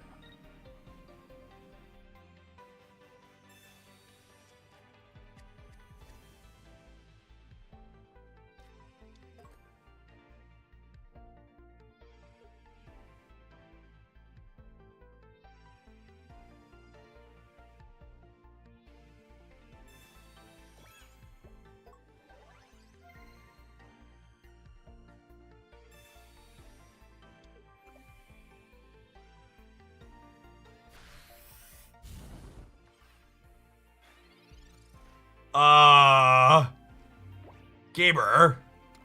Right, you have to teach this gamer to put a little bit of respect on Barry's name, chat, huh? Allow me to teach you a lesson you'll hopefully remember. Caw-caw! Caw-caw! Do-do-do-do. Oh, man.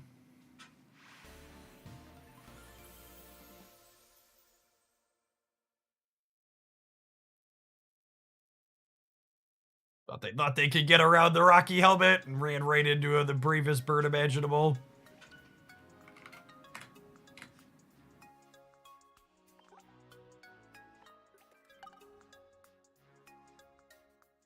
Oh, hey Dave, it automatically syncs a couple of times. Let me manually sync it for you.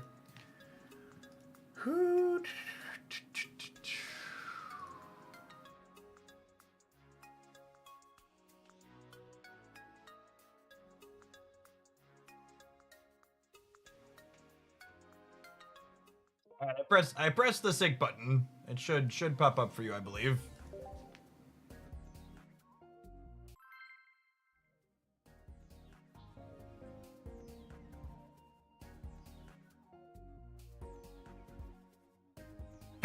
Glad you're having fun with Snap 2, Topper. And unironically, and I know this is hard from an attention and keeping up perspective if you play them more than casually. But wholly unironically, I think the #1 thing you can do to enjoy games like Pokemon Pocket and Marvel Snap more is not play only one of them. Because something that is 100% going to be the case is that no matter how good a game is for a live service game, eventually, no matter which live service game you're playing, they're going to have a meta game or a card release or a balance patch that ends up not being fun for you. And when you only have one game that you spend all your time on and that game ends up in a not fun spot for you, it means all of your leisure time gaming joy kind of gets sucked away. So diversifying your sources of fun when it comes to your entertainment and not being all in on a single game, I think what allows most people to have more fun with their games. Ray Band, thank you for the 2 months. I'm looking forward to the tournament this weekend too.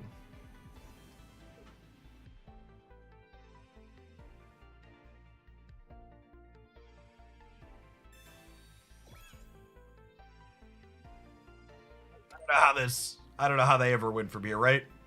Like they hit me for 80 and then I clear them. Wait, they're killing my Starly?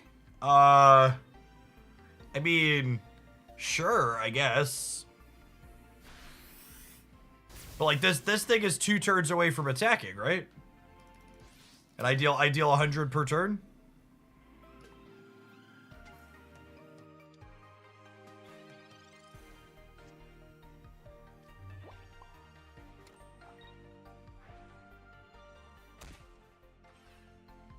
Like even if they go Cape Double Potion, I guess Cape Double Potion lets this live, huh?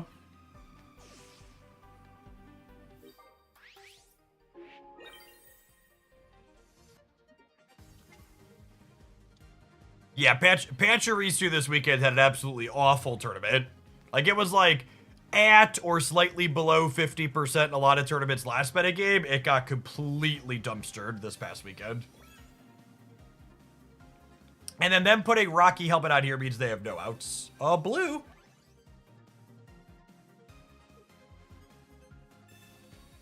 All right, blue double potion is as good as Cape double potion in terms of the breakpoint here.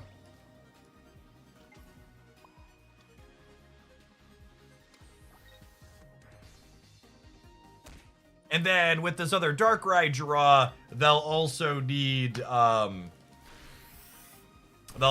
Sabrina or a Cyrus on top of double potion now. Oh wait, no, double potion's not even enough, yeah?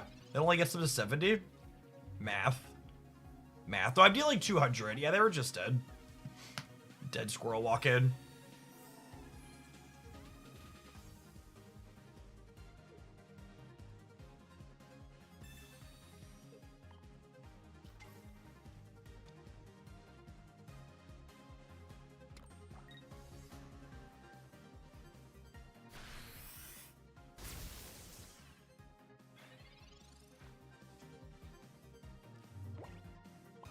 And then even if they would have hit this for 80, we would have won the tiebreaker when they both knocked out because we would have had bench Pokemon. And the tiebreaker is, does somebody have bench Pokemon? And we would.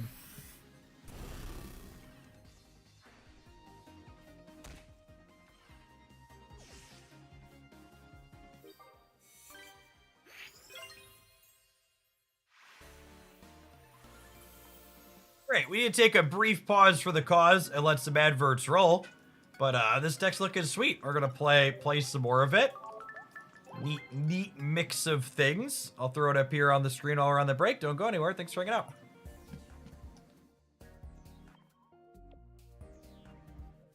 Watching on the YouTube side, because they're tapping the like button. Appreciate the over 300 people that have done that already.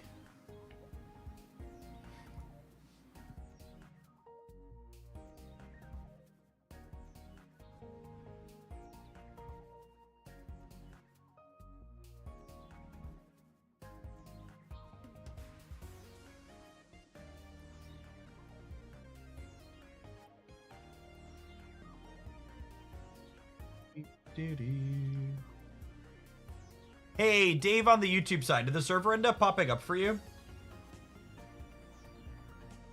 It claims to have sunk. It sunk and the member went +1. It says 23 now that I pressed it.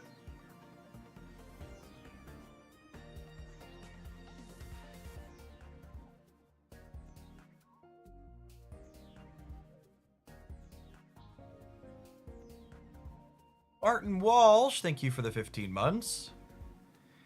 In the announcements channel the night before, I'll post a link to the send a tip to get a viewer submission. And usually we take 3 or 4, so I like to try and play things for a good solid segment to get a feel for them, so I don't take a ton of them, because I like to give them a fair shake. Feel like only playing a game or 2 is not remotely enough.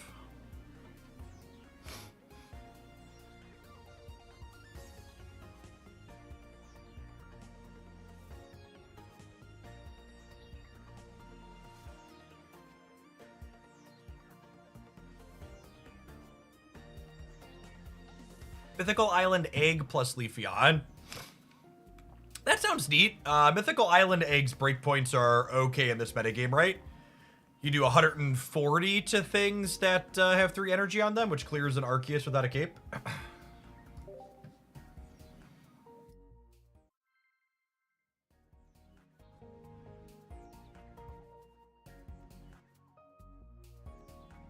Good Jeff here is bad Jeff's money. I'll take all of Jeffrey Bezos' money. Lord knows he has enough of it.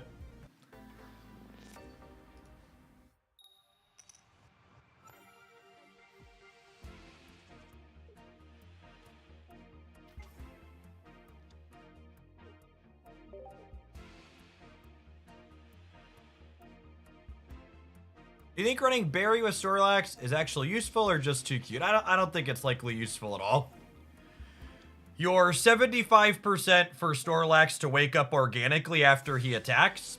And if you bury to attack with Snorlax on 2, you'll actually have 4 coin flips before you have a chance to attack with it again, right? So really, really high probability that that works out reasonably for you.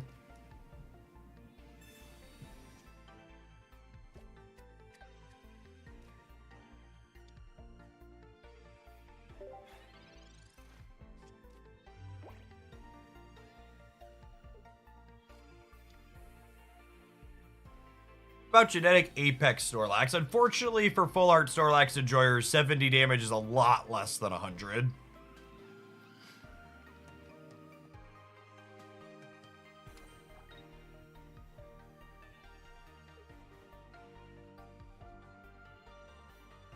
Love to draw a copy of Leaf next turn, so we could run this Arceus down.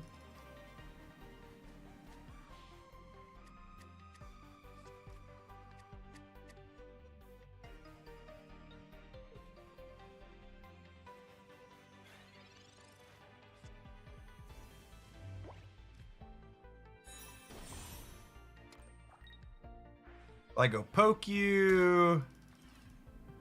We get some chip shots to be able to set this up to be able to clear, which is nice.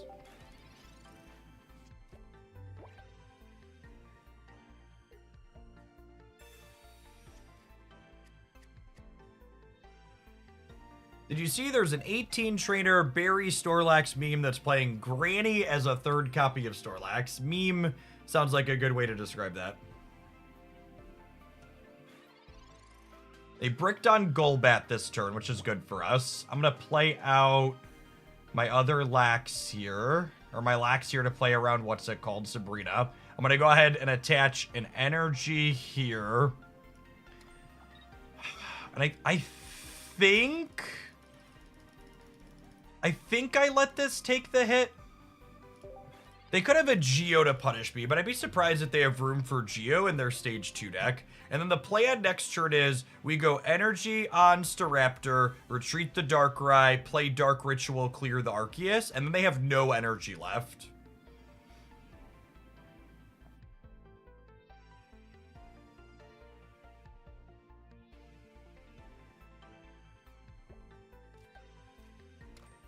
These two with this to soften seems very, very reasonable.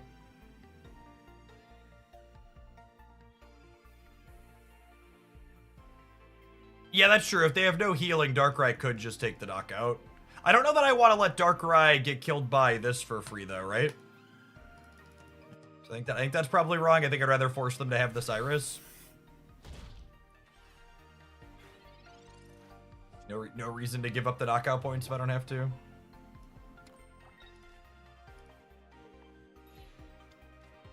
Because then I win the game on the spot next turn if I draw another berry.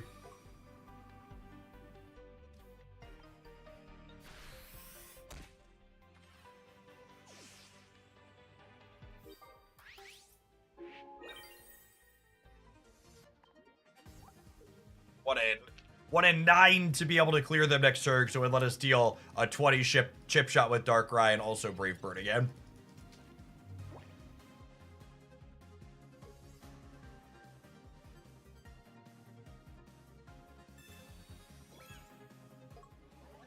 I would be surprised if the new promo Straptor is good.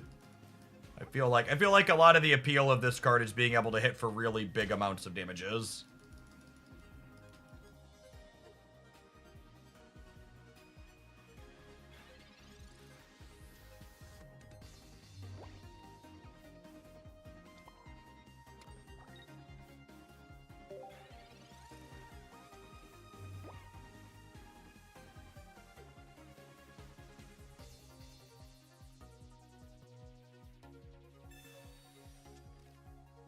It's basically a stage 2 Arcanine. I mean, it hits for more than Arcanine, right? Does 130 as opposed to 120?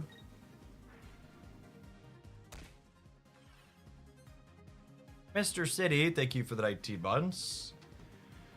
And then we get to Dive Bomb this dork.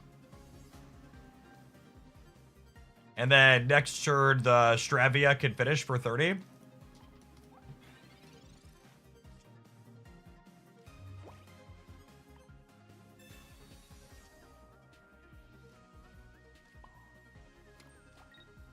If they clear this, they have to leave this up. Yeah, it's also 1 point. It's a big deal. Sub Mart, thanks for the third of a year. Welcome back. So they need a potion in order to be able to leave this in. And if they don't have a potion to leave this in, I can clean anything else on their backline. They need potion here or cape for this to be able to not be dead next turn.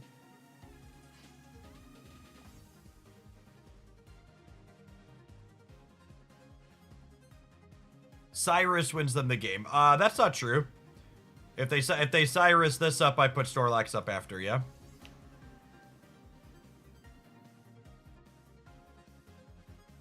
Lelvac, thanks for supporting for a second month. Welcome back. Feels like they're cooked here.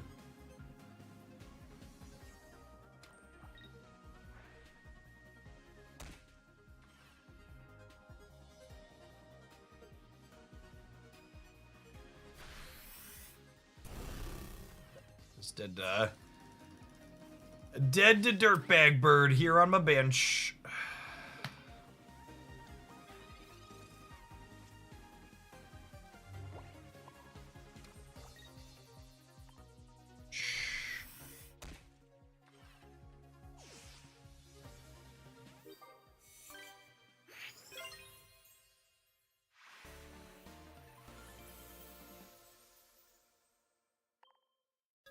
Doctors, thanks for the quarter of a year. Welcome back.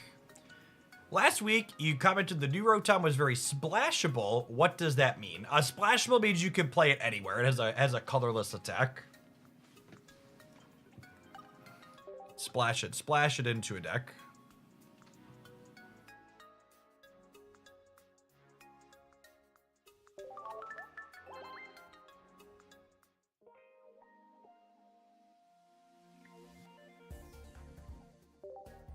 If you Lumberry Snorlax, does he still fall asleep? He does, but he immediately wakes up.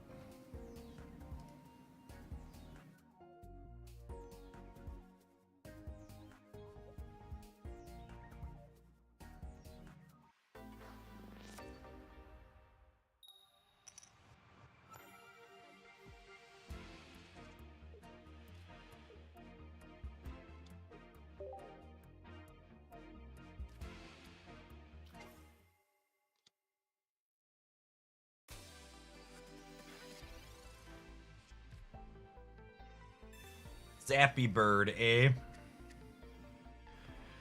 Under ideal circumstances, Snorlax is probably just a punching bag here. We're hoping to find a Darkrai or a Baby Bird to start powering up. Rune Phoenix, thank you for the third of a year. Glad you're enjoying the Pokemon stuff.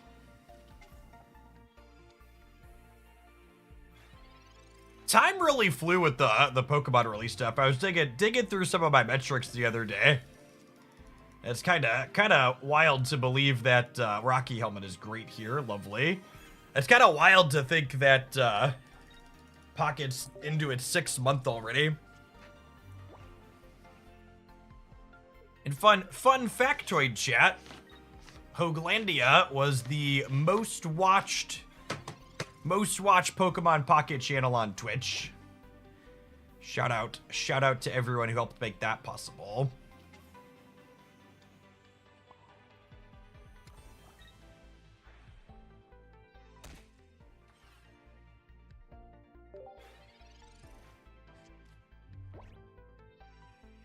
Sorry, I didn't put my asterisks in there. Most watched English channel. There are a couple of non-English channels that beat us out. Big audience in non-English speaking languages.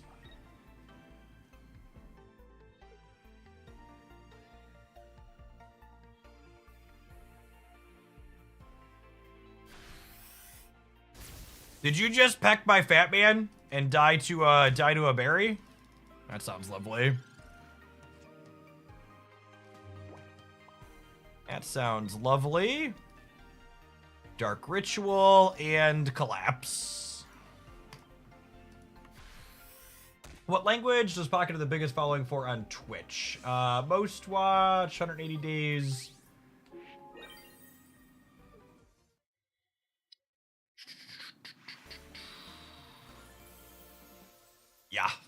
Yeah, Fat Man crushed him. They were not ready for the berry chip.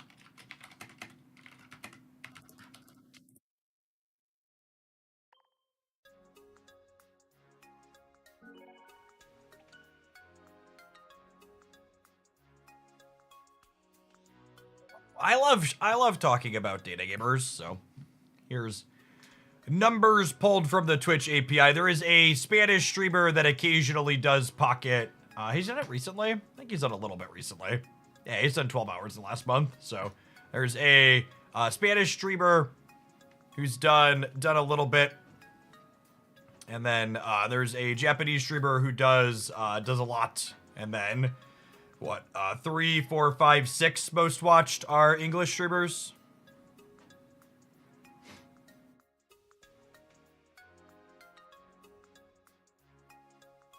If you're someone that enjoys data, this website, Sully Dome, has a lot of fun stats. All of the information on twitch.tv is publicly available via an API, except for subscriber counts is not publicly available. Money information is private. Because, ooh, money taboo, scary.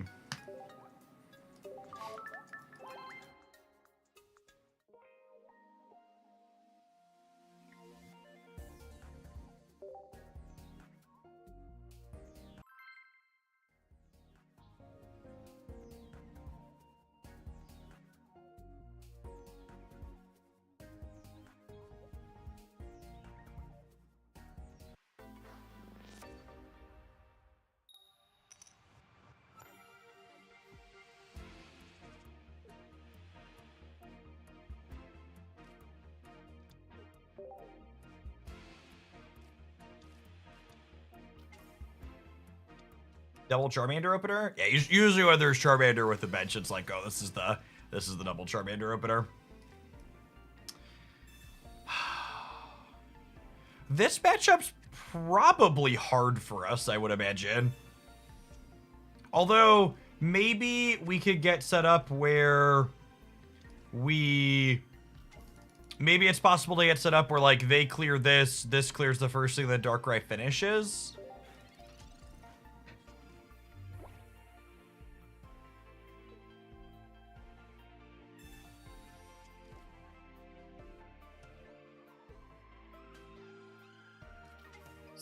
See how this plays out. All right, they found their Firebird. They do not have their free retreat's a big deal.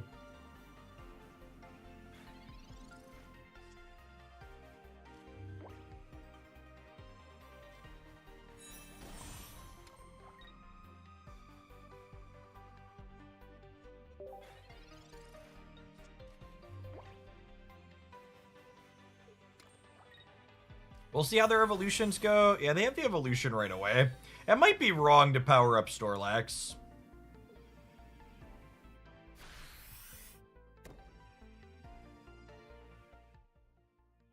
Have the Skarmory Zone decks adapted Steel Zone in their decks at all? I didn't really look through the Skarmory Zone deck tournament data because they didn't perform particularly well and they weren't very popular.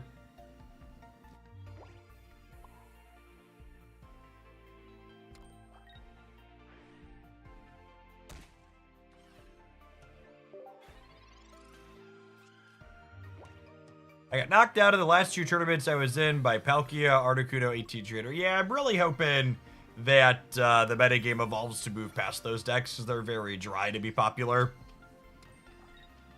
We'll see, though. The Articuno build especially had a very strong performance this past weekend.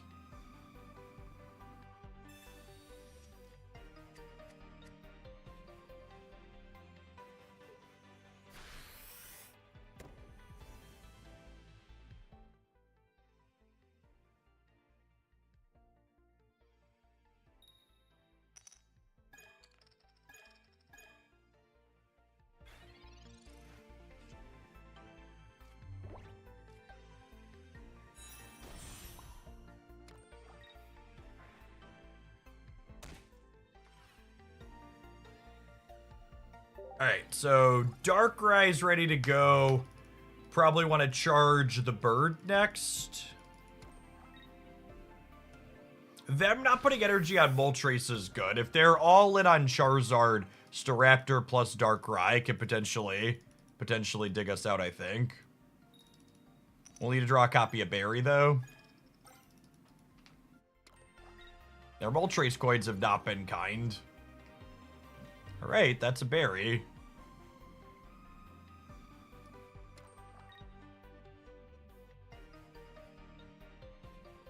I want to get this to 2 still, I think. If I get this to 2, I could use the Berry aggressively with the Snorlax on the Moltres, which is appealing.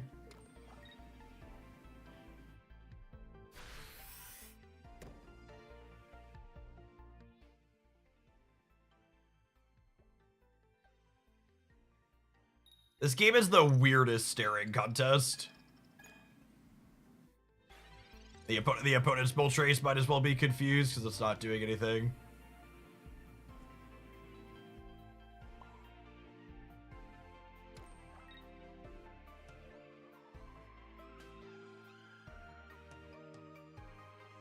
I think I'm supposed to communication looking for my other baby bird or Snorlax to play around a Sabrina.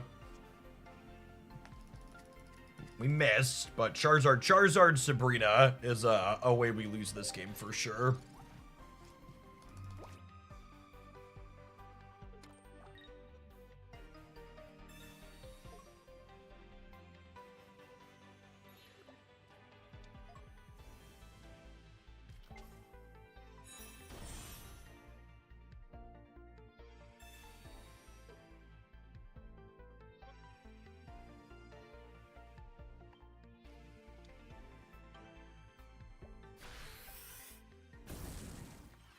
Right, we tried to play around it.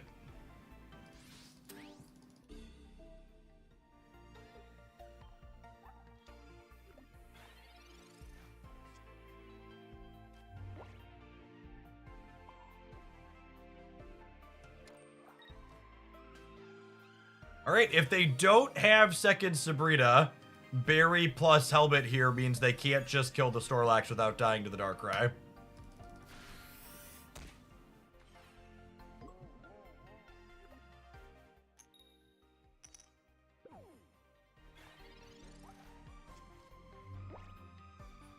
To deal 100 on the follow-up. Oh, that's so unfortunate. I feel like this game was really close and somewhat interesting until we got double Sabrina out of it without finding any of her other basic Pokemon.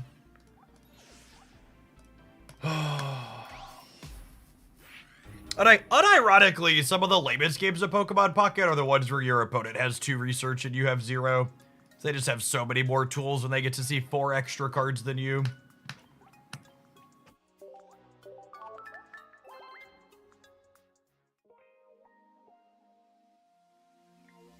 That matchup might not actually be terrible. It felt like we were maneuvering to a reasonable spot there with just marginally better variants.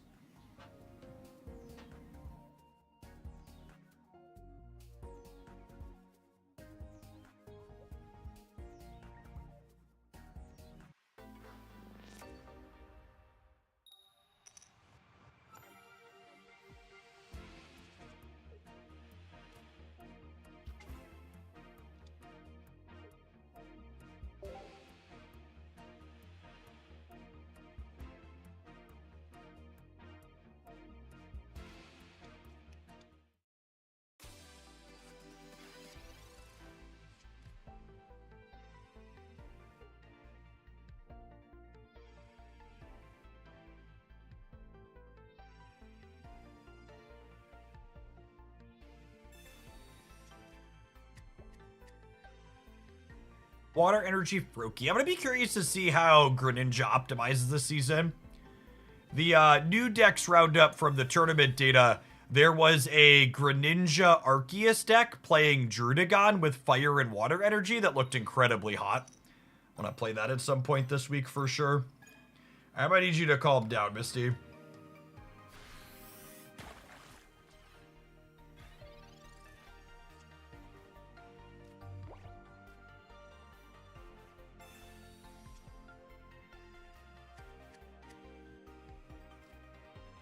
Okay, so Snorlax energy, leaf this out.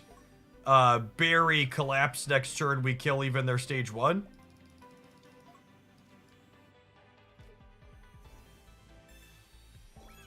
Sounds kind of hot, yeah.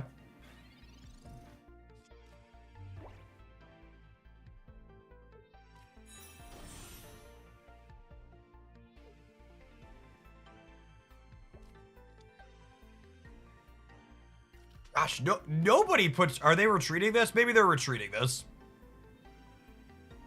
There's no way you water drip me here, right? Holy! Put some respect on his name, chat. Is this a concession berry? It feels like a concession berry, yeah?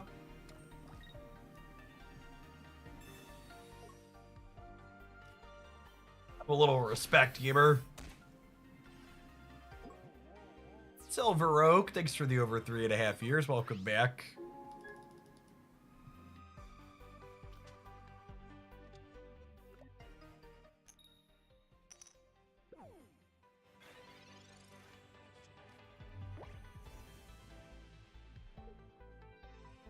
It's these days.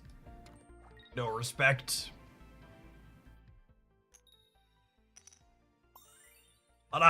Unironically, I think it's just a 4 energy on Snorlax run them down game, yeah? Run them down is probably the wrong word for Snorlax. Slowly sit on top of them down, question mark? Roll them down.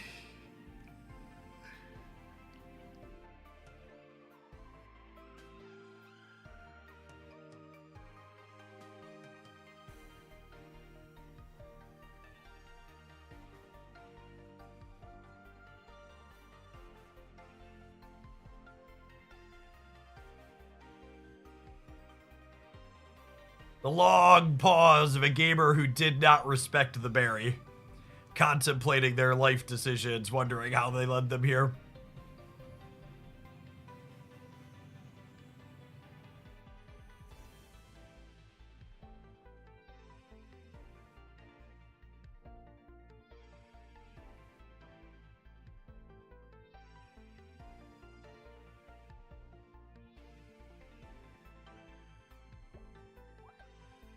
Look at that. Look at that smile on his face. He knows what he did.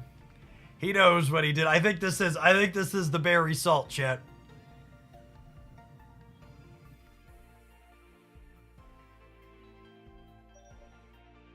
Oh, yeah. Revel in the berry sodium.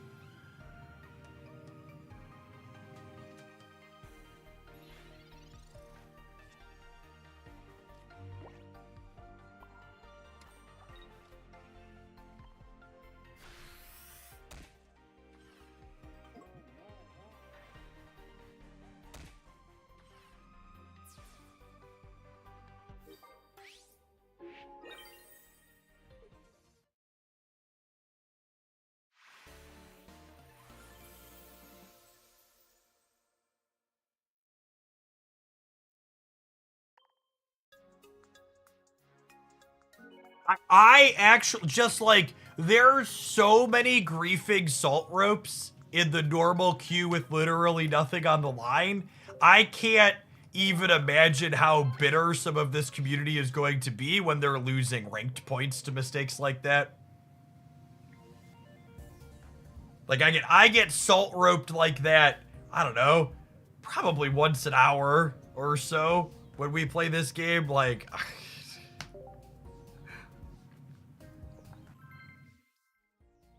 it's wild.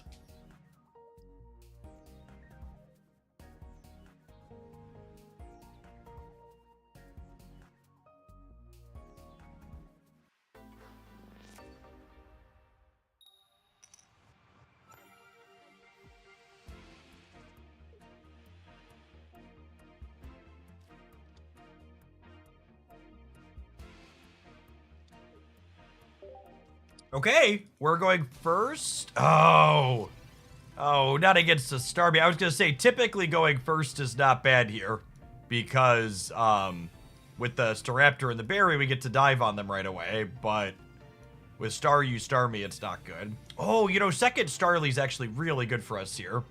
So now I just get to go ahead and give this one up as a knockout. And then we build this one on the bench to be able to dive bomb and clear the Starmie in one.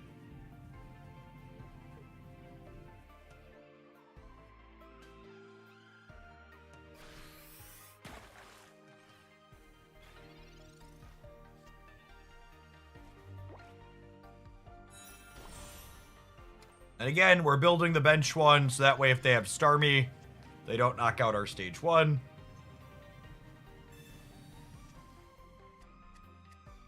With double Berry, if they don't clear this, we can actually spend energy to retreat and then just Dark Ritual 2 turns in a row.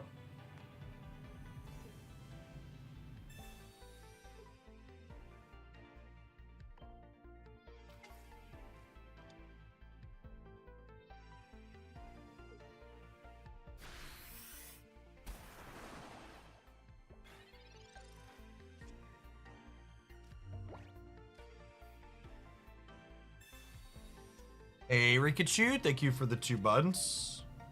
So I think, because I have 2 copies of Berry in hand, I think I'm actually supposed to go Darkrai, Energy here, so that way if they have Cape or Potion, Staraptor still kills them next turn.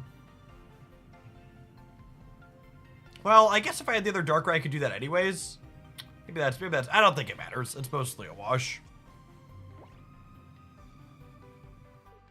What's their line to win this game? Their line to win this game is a Cyrus plus another thing that can kill Starly, right? So our best draw next turn is a Stravia, so we can get this above 30 HP ideally.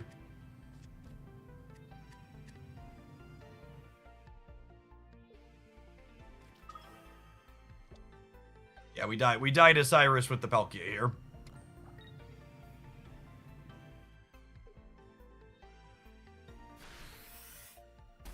Just need to top deck our Stravia or a communication into it.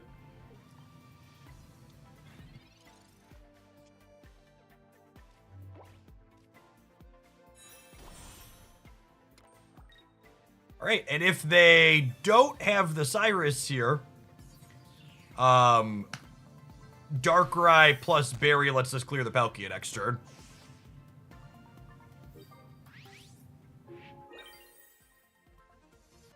Obviously cooked to the second. Attack your bench supporter.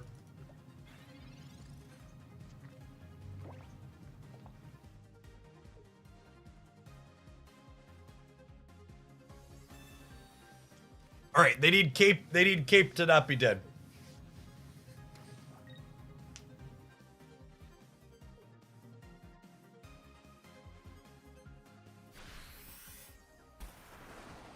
Got him. Got him. The double Berry flex, gamers. The double Berry flex.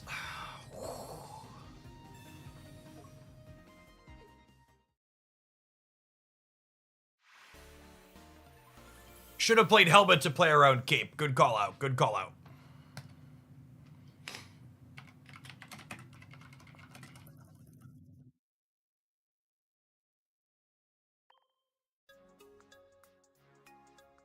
We need full art berries. I am done spending money spewing for full arts. I opened 120 packs Saturday and Sunday. I got 1 full art on each of those days. I know when to stop.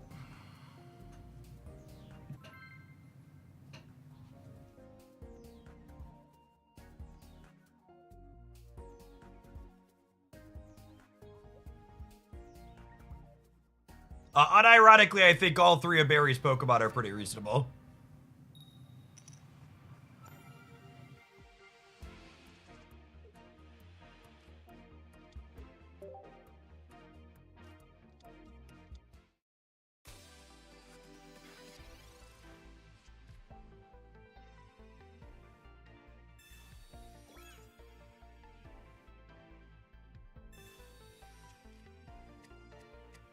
What's Barry's third? Heracross, who would have been very good compared to Snorlax here. Heracross would have ended the game, yeah? Just clean to this Sneasel out, guaranteed.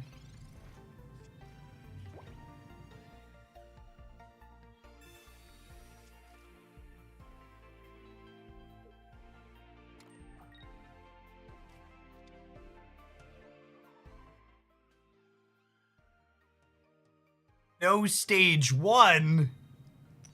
No stage one, gamer. That seems very good for me. It seems very good for me if you don't have your evolution.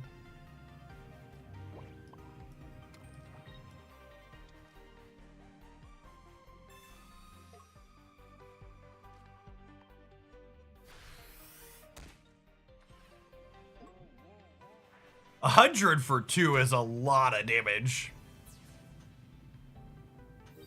That's a lot of damage, gamers.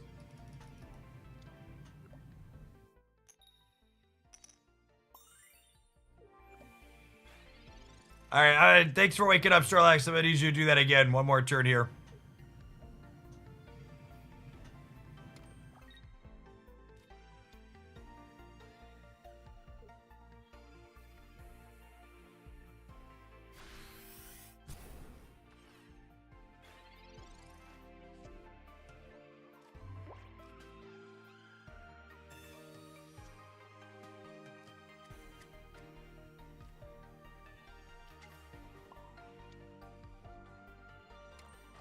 I'll do it again, I swear.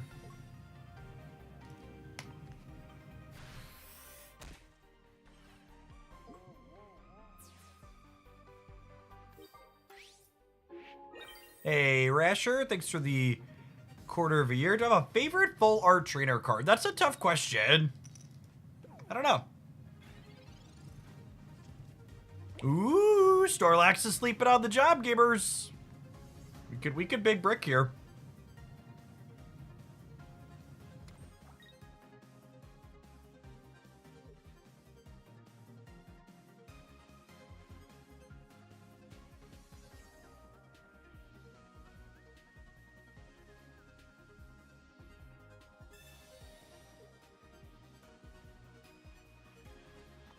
Did you just wake my fat man up?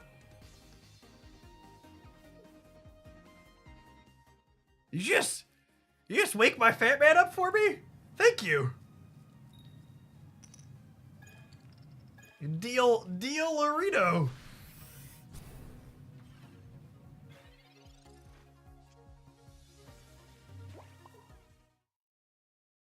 Good night.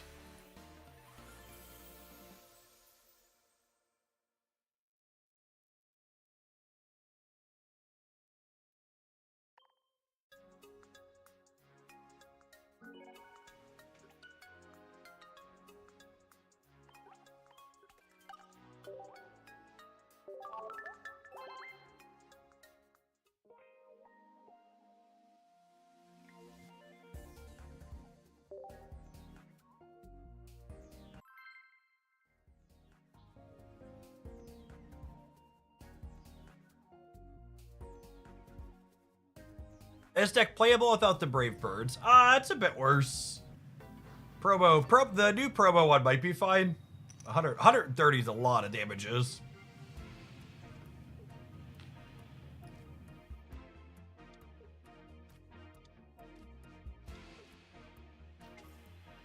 I think we lead Fat Man over Starly. It's close.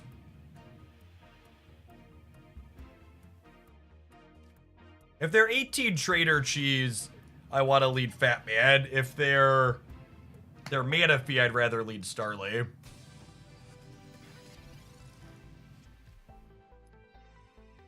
We'd rather have the bird here.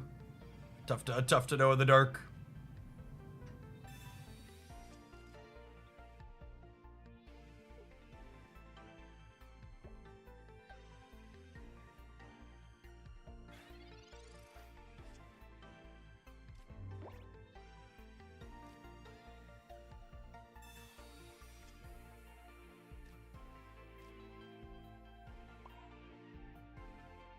I mean, energy here, so that way if we draw draw a B-man we can clean him out.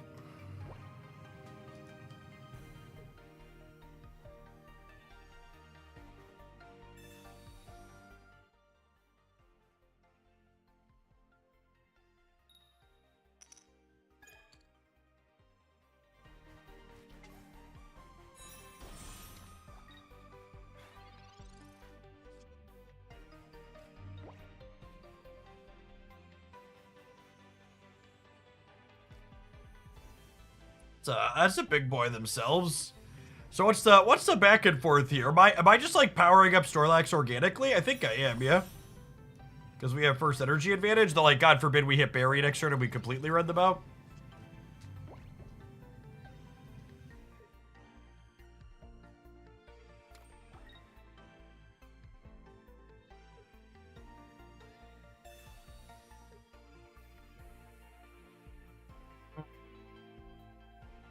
Sure. Hey, back up. Thanks for the entire year. Appreciate that. Welcome back. Are we just letting this die? We might just be letting this die. We'll see what we draw next turn, I suppose. This takes an energy off of Snorlax each turn, so we can't like have that up there if we're not getting to attack first. I guess there's a world where if we're giving up a knockout point anyways, I like take a turn and next turn we like retreat this back to Starly so we keep my stage 1.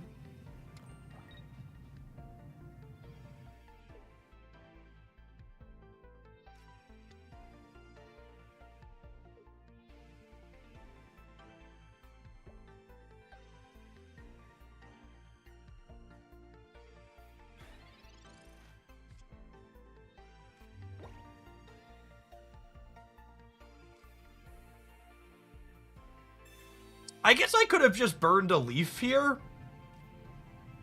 Maybe that's the play. Maybe I'm just supposed to burn a leaf rather than giving up the knockout. That's close.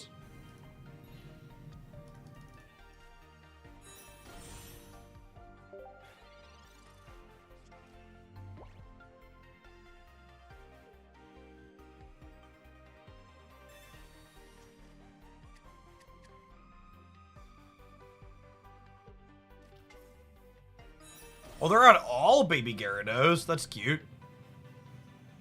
I do like the one knockout point Pokemon behind Manaphy.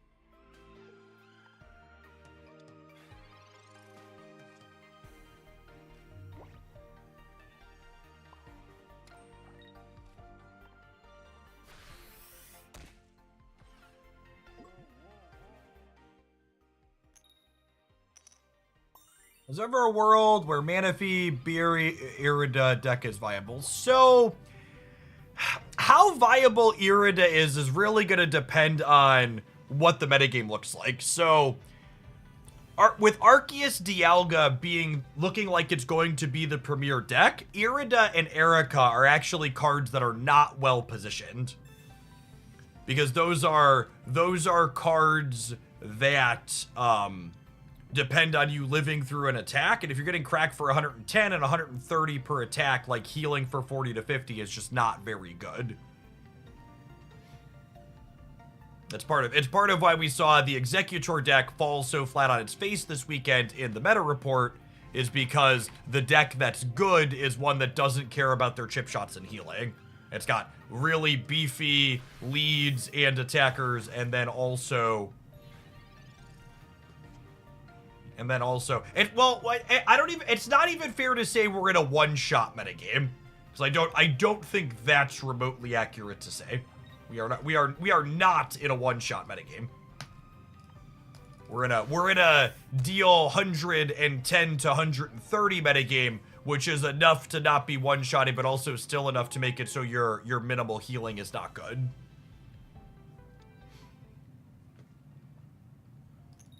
Yeah, it's two like large, two medium-ish shots. We're explicitly not in a chip shot metagame.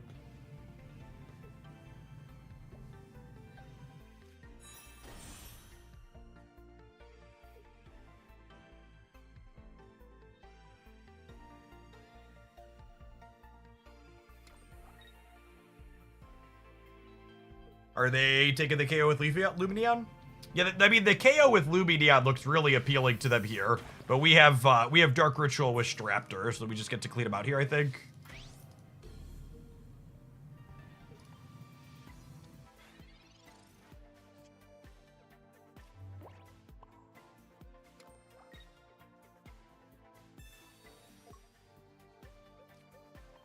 Night, and then with the second berry lined up, we have 20 from the Darkrai plus 130 from the Brave Bird. We're even clearing their Gyarados next turn.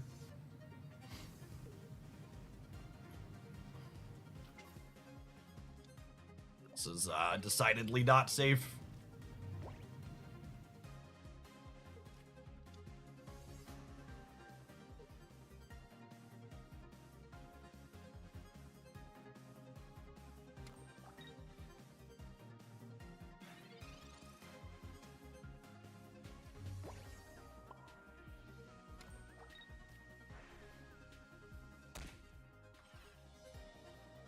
Clean, big swing breakpoints.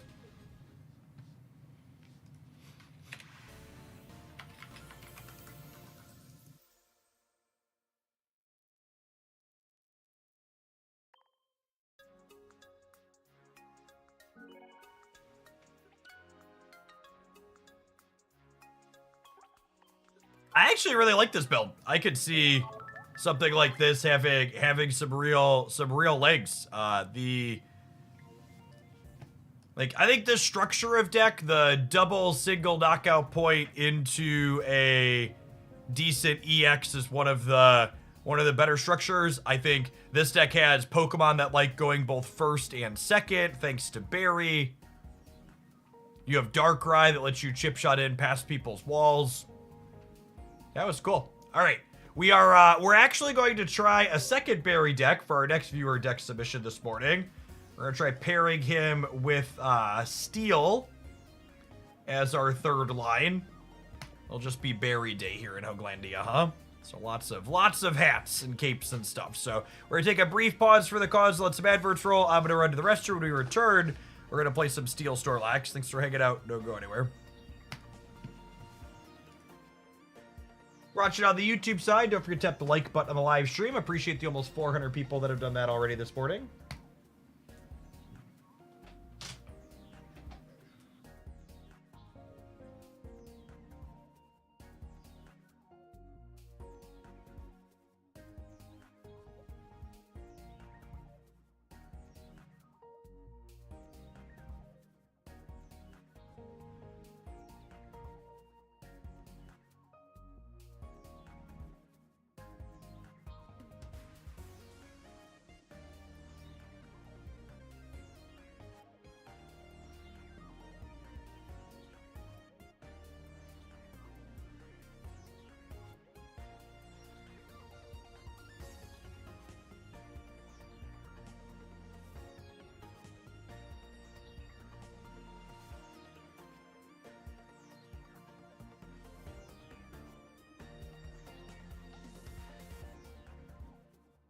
Hey, Gap, thank you for the over 6 years. Welcome back. I'm curious to see how this one feels. There's big upside to having all of these equipment, but if I'm being honest, after how good Darkrai felt, I'm skeptical that Skarmory's gonna feel good. Super Freak, thank you for the almost 2.5 years. I appreciate it. Welcome back. Darkberry felt really good. Hermican. I liked it a lot. You think Venusaur can survive those hits? Yeah, that's technically true. Is it? Actually, is it? Erica plus Venusaur is plus 80. Yeah, I guess Erica Venusaur survives exactly 2 130 hits. Hulk, thank you for the 46 months. Well, advert jump scare to remind you to subscribe again for sure.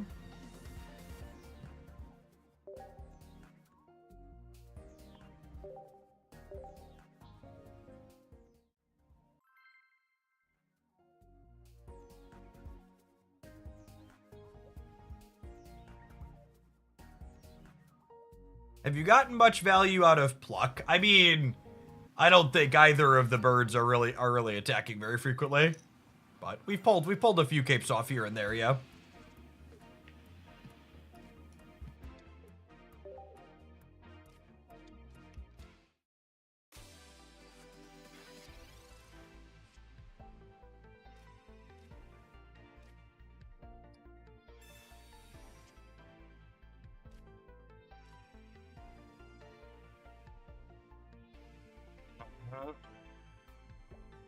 I think I'm probably gonna keep this, because this needs a cape in order for Starvia to survive a 20 into a 60.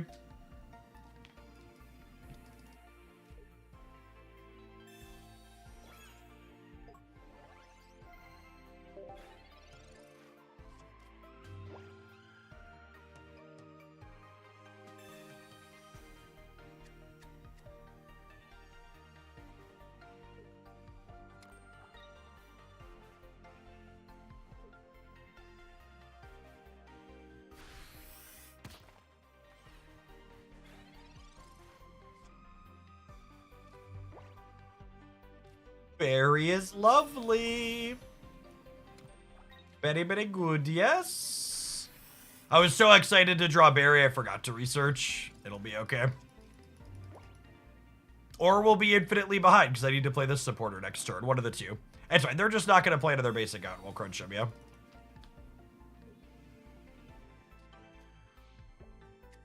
What's a good deck in the new solo battle, in your opinion? Every grass deck I've played. I auto-battled the solo battle experience, having 100% win rate in 6 games on the top one with Executor Leafeon.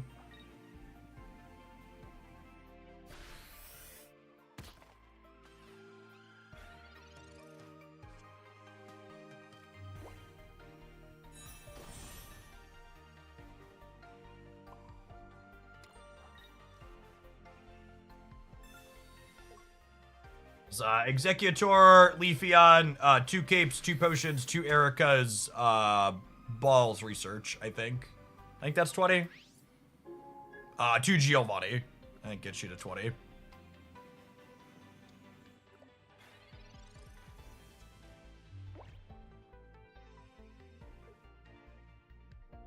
Just cooked here, yeah?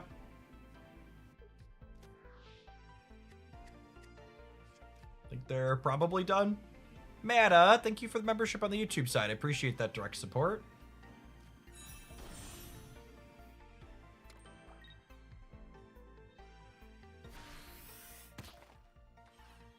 I guess these just trade here.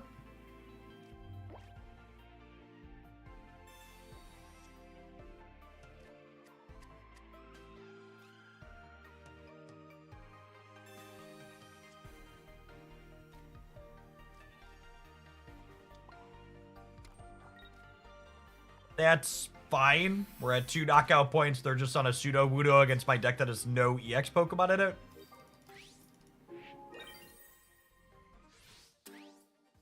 Is Lumberry with Snorlax good? I would be surprised if Snorlax makes Lumberry worth playing. You're just statistically very likely to wake up with the card. You should just take the percentages, rather than putting a bad card in your deck.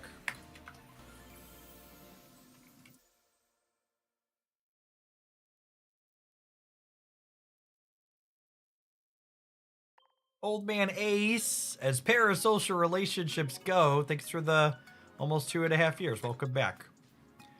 Speaking of, I just want to make sure I plug this a few times today, so sorry to the regulars who are going to keep hearing it, but if you haven't heard, the Hogalandia Spraggles Open Series for Pokemon Pocket is putting the S in the series. We're coming back after this latest card pack released.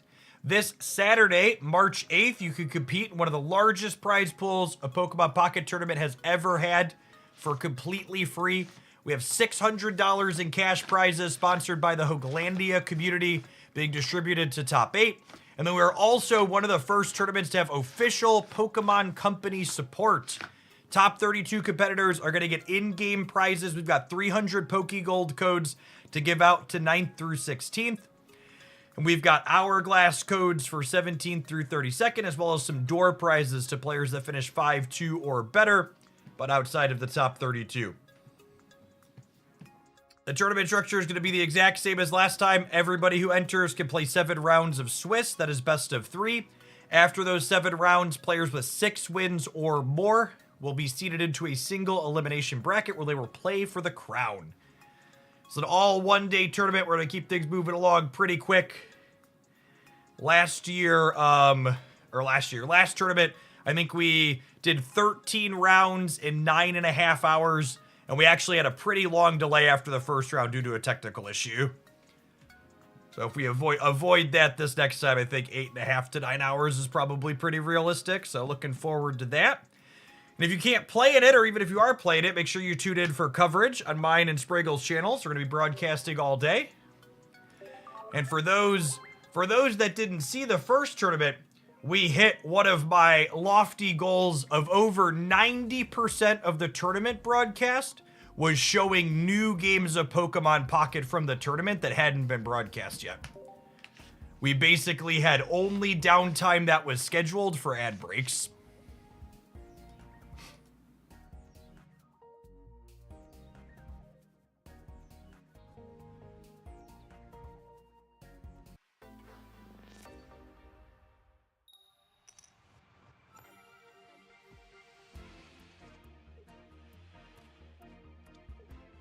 Going second, have Skarmory with a cape.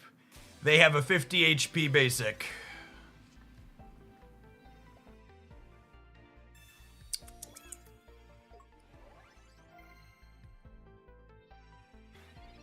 Oh, they have a cape. Rude. That's fine. I'm still hitting you for 50.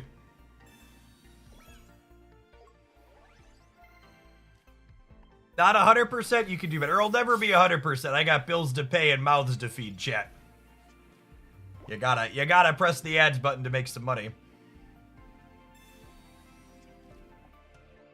Yeah, for better and worse, we won't have as many ad breaks in this next one because unfortunately for the first tournament, 3 for 3, none of the sponsors that we had saw a good return on their sponsorship. Narrator, I wonder why esports hasn't made it as a real thing. Which is really unfortunate because the first tournament from a broadcast metrics perspective was super successful. We had over 100,000 live views between the live streams and peaked at over 6,000 concurrent viewers. But yeah, the returns for the sponsors were just not good enough for any of them to come back.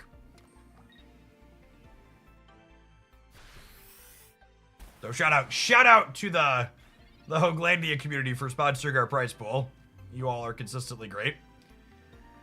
Snorlax here is still potentially game winning, yeah. We get to Metal Arms, crack this for 50, and then Barry with this finishes it next turn, even through a potion or a cape. Does not clear it through an Irida here is noteworthy.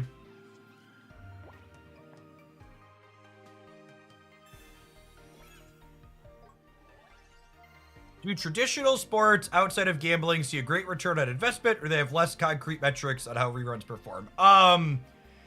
Advertisers unfairly expect more direct conversions in the online space.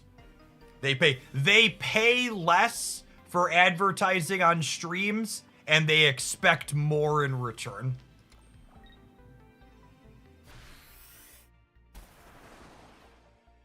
A lot of traditional advertising dollars spent are companies understanding that they need to put their brand in front of consumers to eventually get conversions, whereas most content sponsorships expect direct conversions on specific codes. Yeah, didn't respect the berry here and they're going down.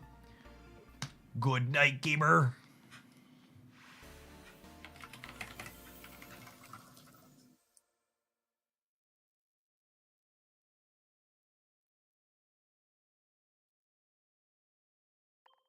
A lot of people are learning to respect Barry's name today, for sure.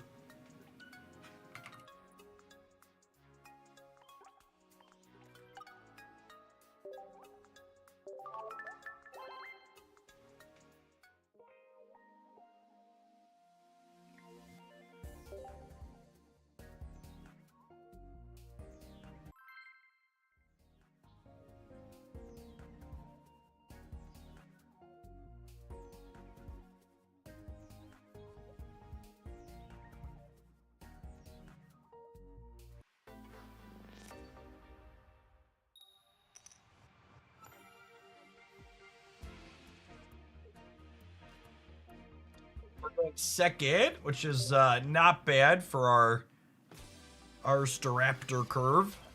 We will explicitly not be attacking Drudagon until we get to the tippy top here, though, obviously. No reason to chip shot. Dark energy here, so probably Darkrai. With second Starly, this might be a... I guess it depends on who they put out. Do you think there's Darkrai in this deck too? No way, right?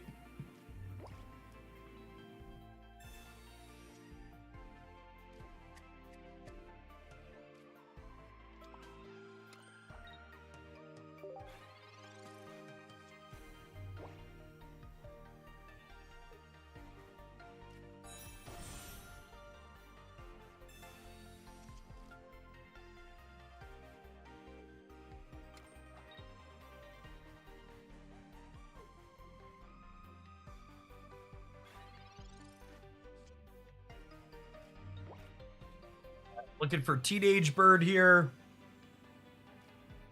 Okay. Oh, now I have to decide. Do I want to take chip shots? Like, this is going to get hit by a Crobat this turn, most likely, yeah? I think I'm actually just pivoting and feeding them a Snorlax to start while we try and build up the back line.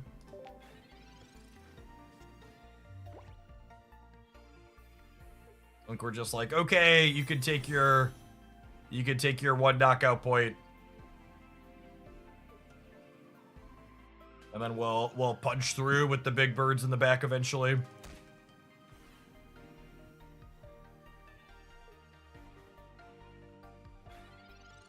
Snorlax says, well, he is a giver.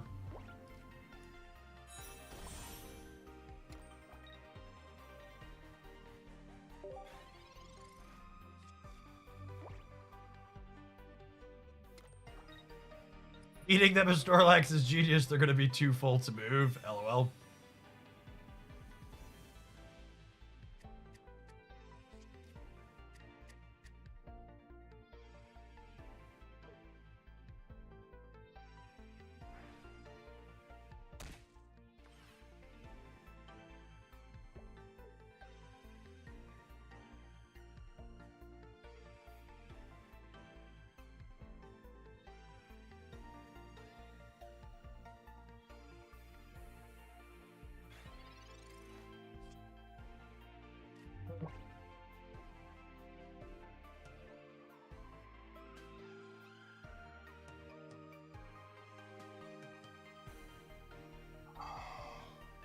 Yes, Crobat only hits the active. Do I ever put 2 energies on Snorlax to take the knockout with Barry next turn? I guess I get kinda tempoed if they leaf this out and clear.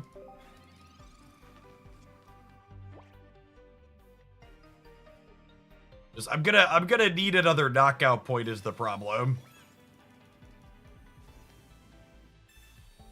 So how is it gonna work if I... How is it gonna work if I clear with this? If I clear with this, we take 60, and then we die to this, yeah?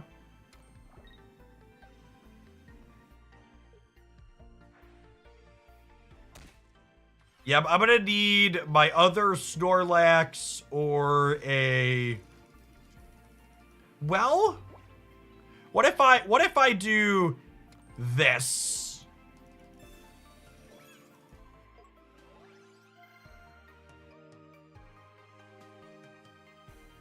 The problem is I can't finish this, right?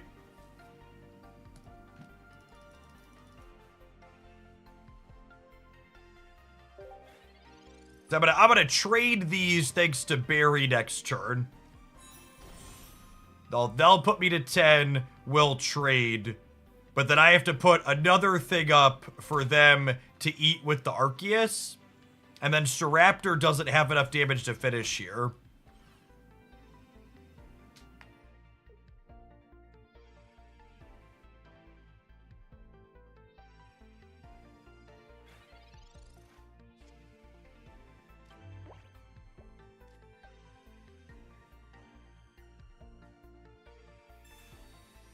Snorlax into the bird. I can't put the Staraptor up. Can I? Maybe they don't have a basic. Maybe they don't have a basic? I put Cape here, this is 170. No, 170, they don't even need a basic, right? Does Rocky Helmet get you there? Yeah, maybe. We put this on here. Maybe that's enough. I can't helmet the Starly because this'll just die to Crobat shots next turn.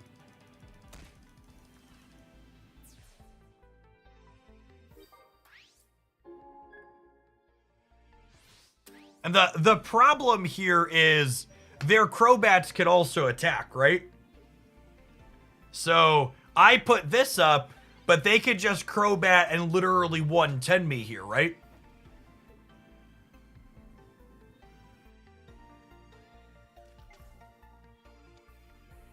I am not seeing a line unless they make a mistake.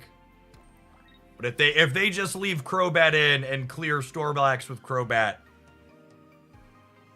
I think we're cooked. Crobat attacks. To be fair, the Crobat doesn't even need to attack.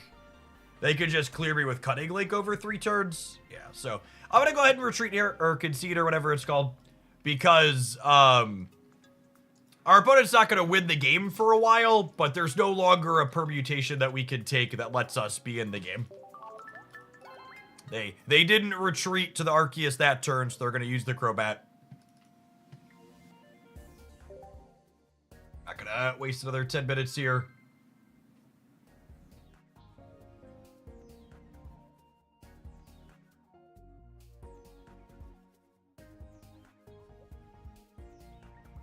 What about Snorlax, Berry with Crobat, Arceus? Crobat Arceus is 8 cards. Snorlax Berry is 12. That's a lot of slots. I'm also skeptical that it's worth playing Berry with only 2 targets for him.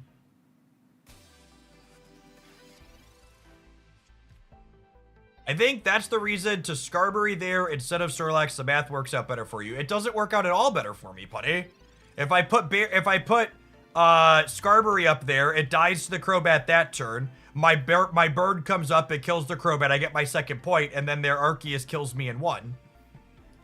Again, literally had no lines.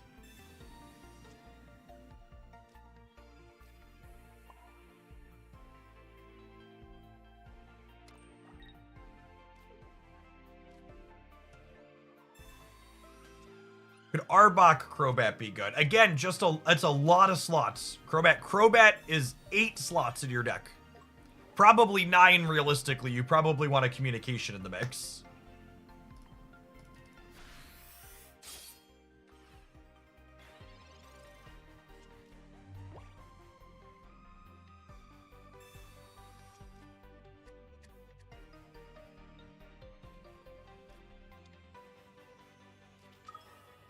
It could be, it's probably worth exploring. But the deck building restrictions on it are real.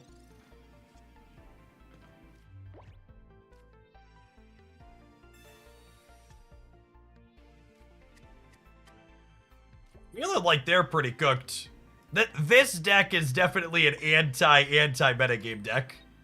Meaning, the people trying to play Pseudo-Wudo to beat the Dialga Arceus stuff. The random queue today has been a good reminder of how different it is than the competitive metagame. I'm not sure we've played against the best deck from the weekend in like the last 90 minutes of games we've played.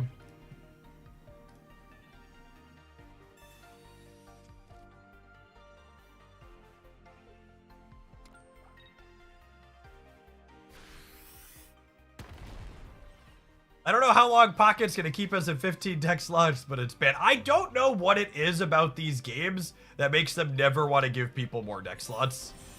I think Magic the Gathering Arena is literally the only digital card game I've played that gives players an appropriate number of deck slots.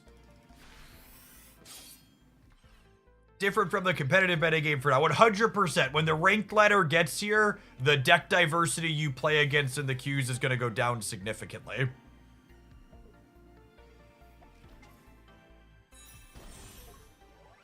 Things are going to get real sweaty real fast.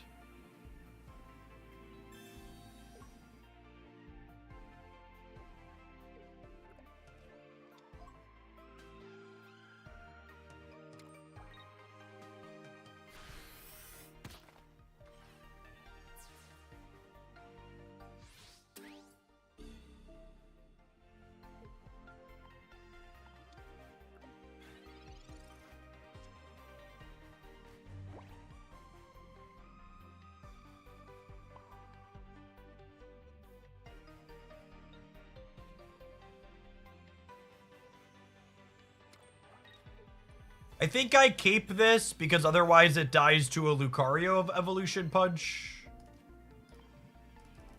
Because they'd have 2 Lucarios, so they'll deal 80.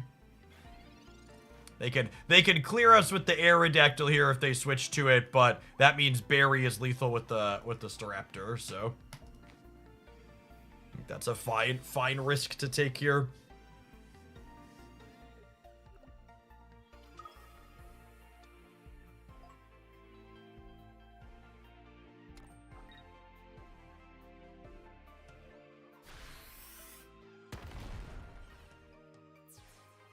All right, little better than 1 in 4 to win the game on the spot here, thanks to a Barry top deck.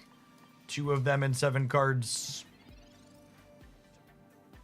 Put some respect on the kid's name, gamers. Palms are sweaty, knees weak, arms are heavy. Oh my goodness, I can't evolve already. It's fine, the Snorlax is collapsing. It's fine, it's fine. Forgot about the law, doesn't matter. Doesn't matter, Snorlax is all about breaking the law, chat. Snorlax is all about breaking the law.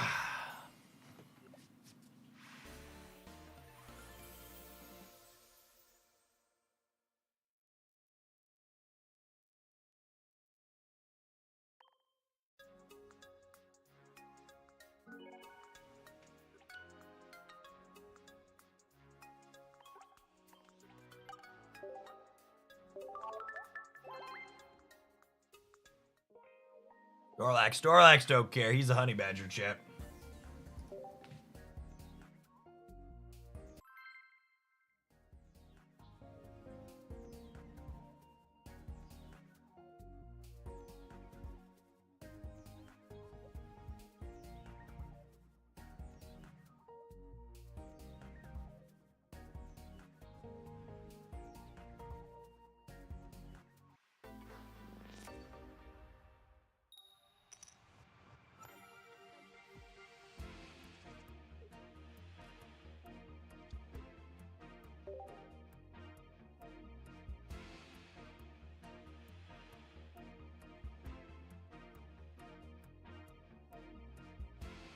Barry is another ingenious and unexpected design on a trainer. Yeah, I gotta say, as someone who comes from, like, Magic the Gathering and Marvel Snap as my primary card game backgrounds, I'm really surprised at how reasonable a lot of these cards that name specific characters end up playing in this game.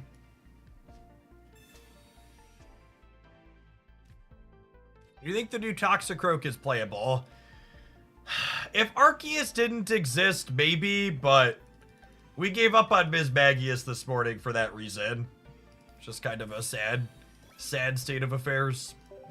I love that our fighting opponents keep leading Sudowoodo against our metal deck, and then we're just like, hey, here's a fat man, actually. Did you get your pretty gibbles from the event? I got one of them this morning. All right, I take 40, you take 20. I think I'm okay with this exchange.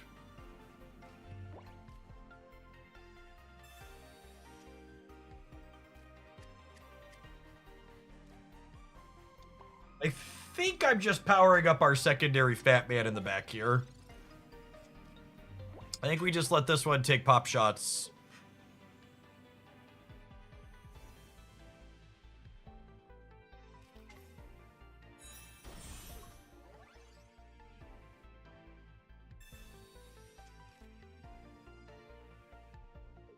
Although Sudowoodo being embarrassing against us, this Rampardos is about to take us to Pound Town, I think. If they hit their evolutions for this with Lucario does 170 to Snorlax, so even a cape doesn't save him. Really, I really need a big bird to have a chance here, I think.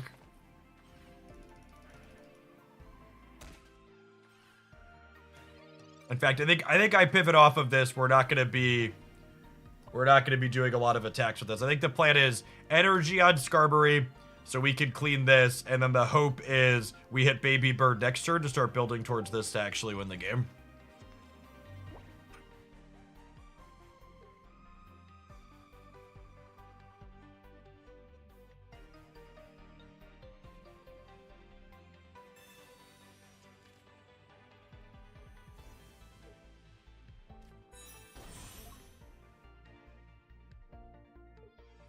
I'm hitting their stage 1 here. I think our window is closing unless they're really unlucky in their Rampardos are like the bottom 2 cards.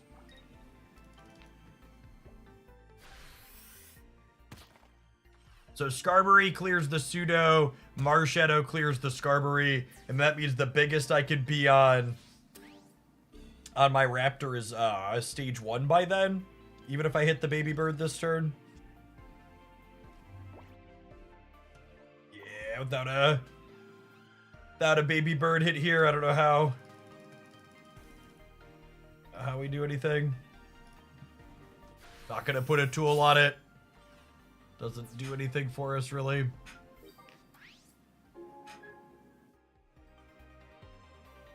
Maybe they won't have their stage 2. If they don't have their stage 2, Barry lets Snorlax collapse on this, and then they can't kill it, and then we have enough energy to collapse on something else the following turn. But that means we're wholly and fully cooked with weakness plus an extra 20 from Lucario. They do 170 here. GG opponent.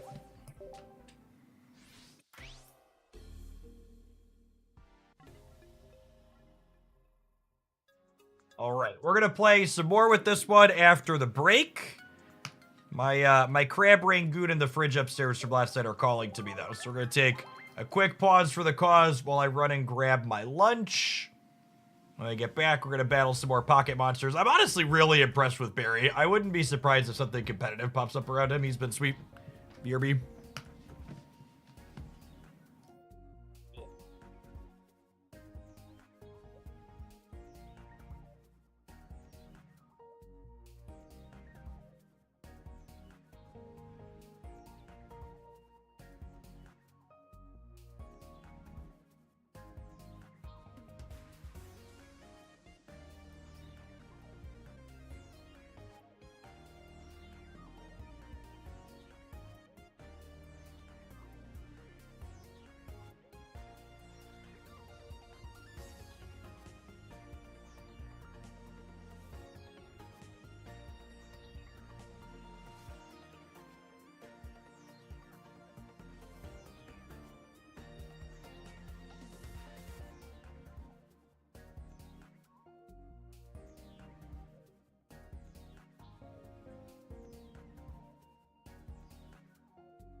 I didn't notice when I walked down to my office this morning, but my 4-year-old has her Bluey board game set up in the basement that I walked past, and she has her stuffed animals set up all around it, playing it.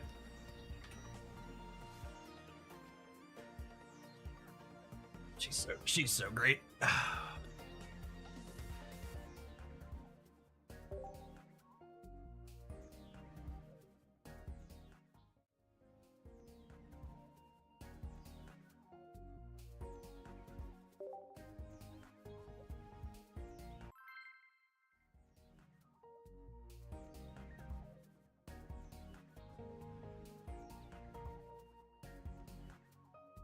Are Rangoons a vegetarian? I mean, crab Rangoons are mostly just cream cheese Rangoons. In most places, actual crab's expensive.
Are we attacking with this fat man? I don't think we are. I think we're setting up to attack with this one. They probably take 2 turns to kill this, meaning this gets to 3. And then we bury it, and then we have 4 energy to hit it regular. Assuming they don't kill it in 1.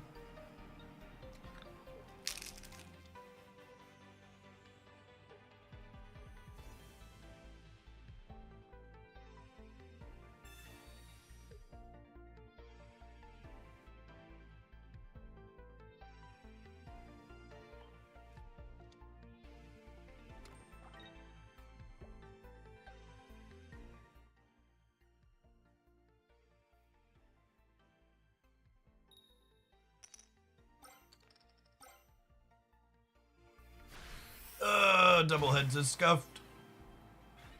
Hey, Cranky, thank you for the 15 months.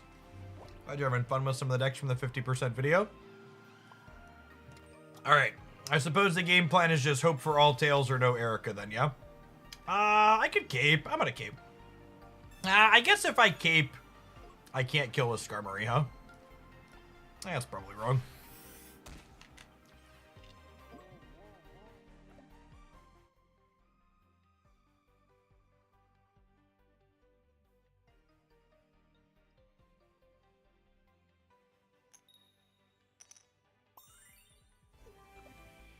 Snorlax woke up. He probably should have stayed asleep for this next part. It would likely be more pleasant.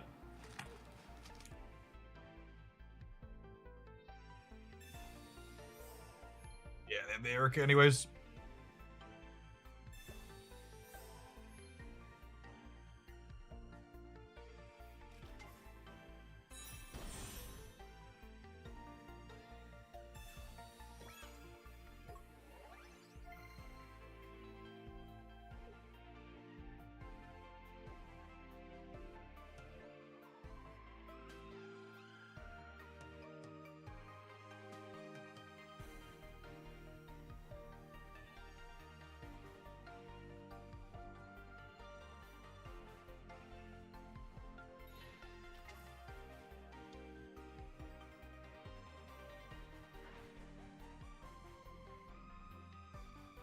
Yeah, I'm largely a vegetarian because I don't care for the taste of most meat. Crab Rangoon barely have a fishy taste. They're mostly deep fried cream cheese gamers, so the flavor's very reasonable. I feel like we're dead here. I don't have time to build up to this, right? We're building this in the back now.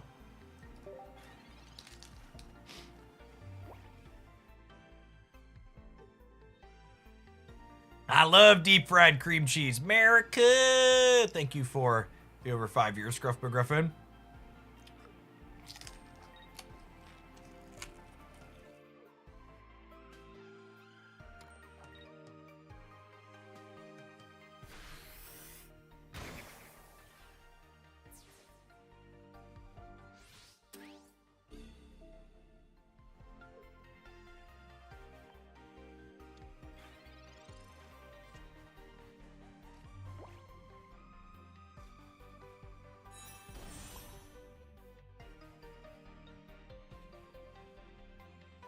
Trying to build a vision in my mind of what our victory looks like from here. I think we're Metal Armsing for 20. Because unless they have Giovanni, we hit them for 20 again, and then this can come in and clean. And then maybe we get there from there. Dankzilla, thank you for the 21 months. Welcome back, appreciate it. Is Leafeon less frustrating to play against than Eggs? Yeah, I think so. There's no coins involved. It's more consistent.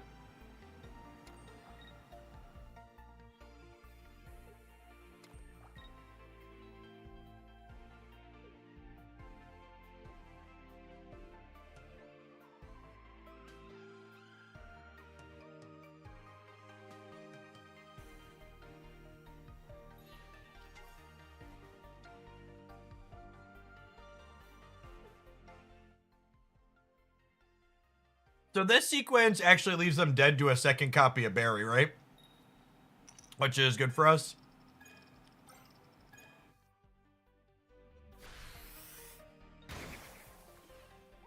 So 1 in 10 to win the game here. Put a hat on it. Put an energy on here. Play out another one of these. Crack you for 50. Yeah, Leafeon never cheeses you out by flipping heads when they go first. It's never like, oops, first coin was head, the game is effectively over now. This is why we played the other basic out here, to play around to Sabrina.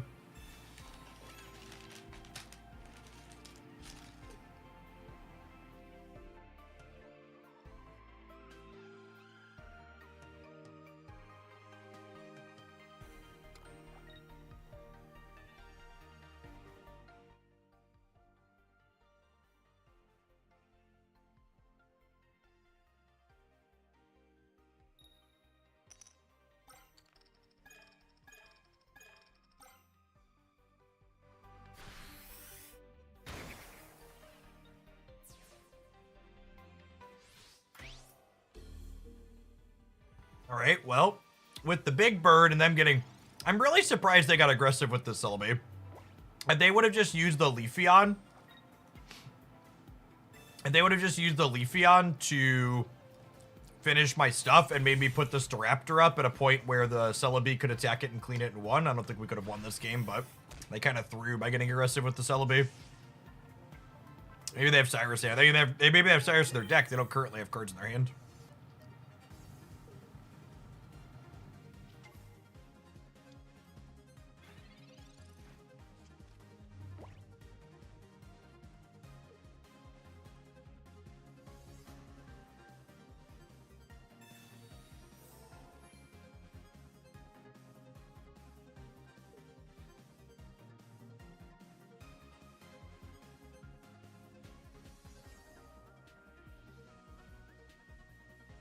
They also messed up this turn.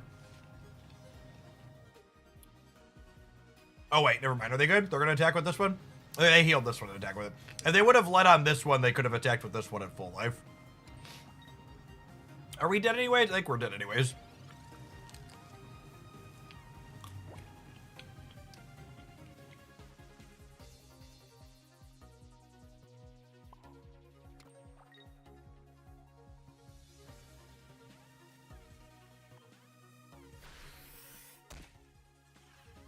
I'm very confused why they're not just hitting me.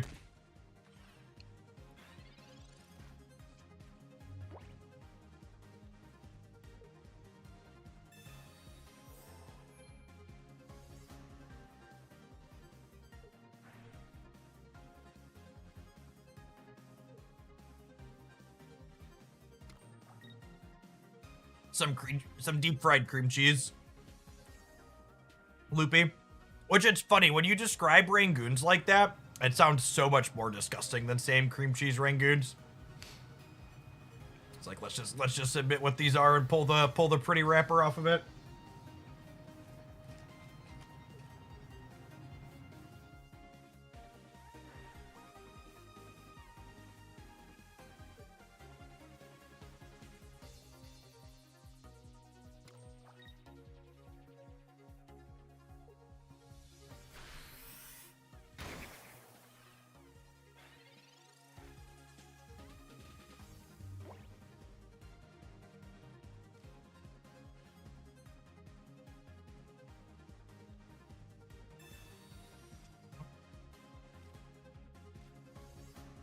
Neither of those are my stage 1.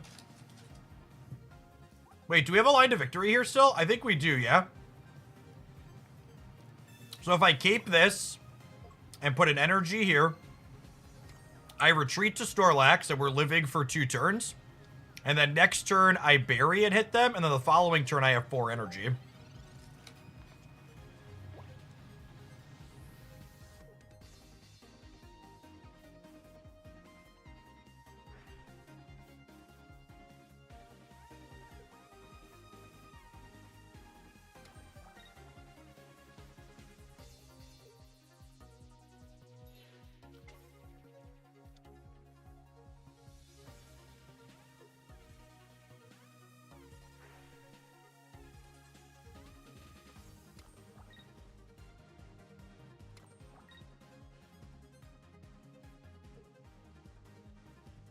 All right.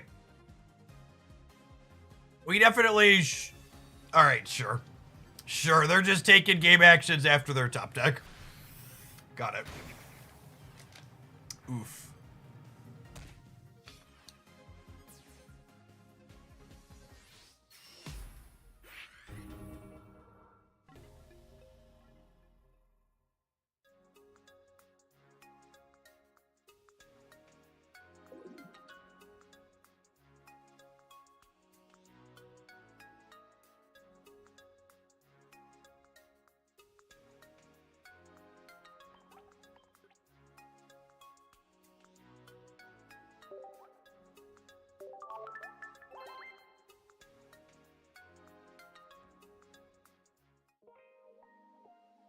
I think I'm gonna be done with this one. I think this one felt markedly worse than the Darkrai version we played. I think having Darkrai set up to be able to chip shot from behind, having Leaf to be able to reposition things felt better than having the more of these cards. So you weren't here an hour ago. I can throw that one up on screen. I really liked the Darkrai build. This configuration seemed very reasonable.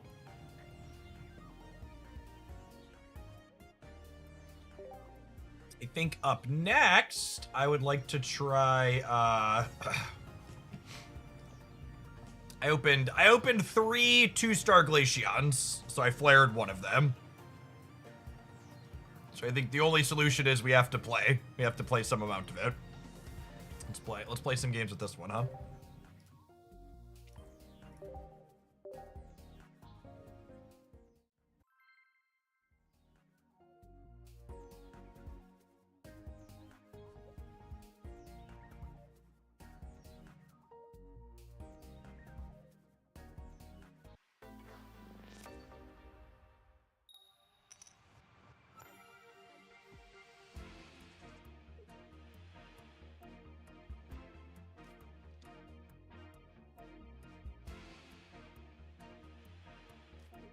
One copy of Mew is not our ideal lead.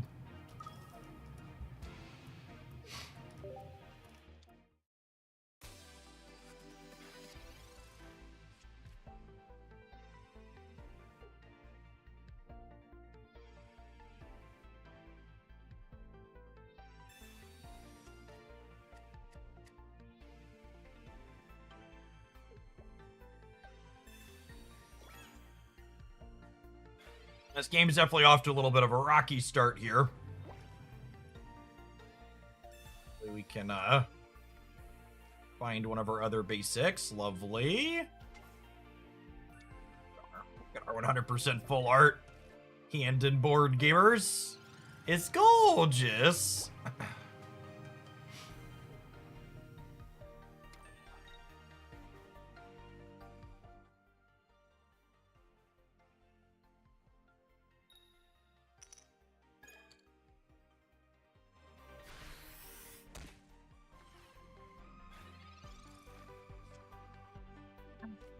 Move it out of the way, sir. All right, I can't rest yet until we do this.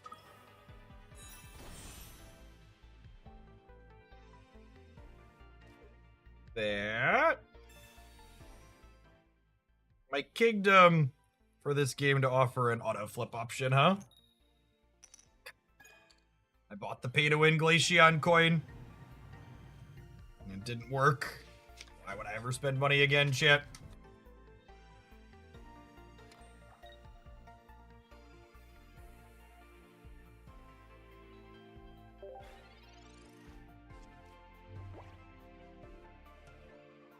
She's stealing your fried cream cheese. She is not. She is having me sign tax paperwork.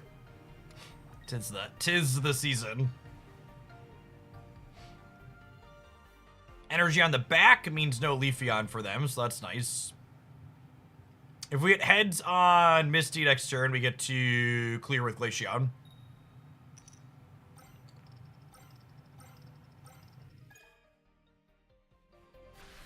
Big damage. Big damage. Poor Mew.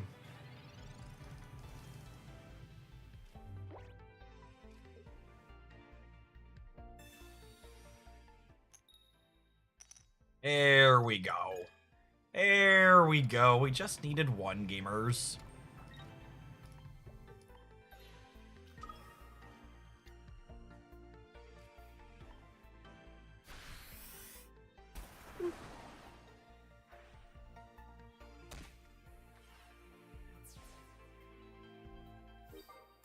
Coin is very shiny.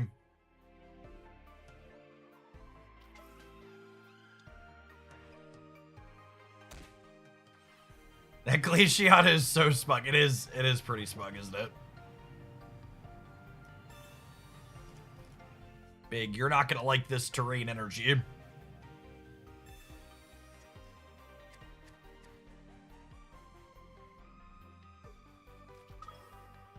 What is checkup? Checkup happens every time the turn passes.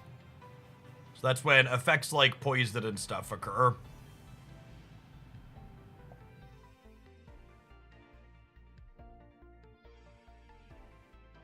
So this does 10 every turn pass while it's in your active, essentially.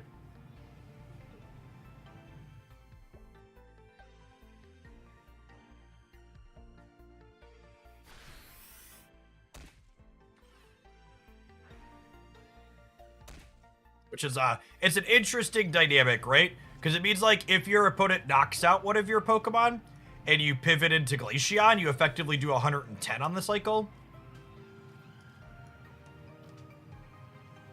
Whereas, like, if you're moving it up into your active spot, you're doing 100 on the cycle.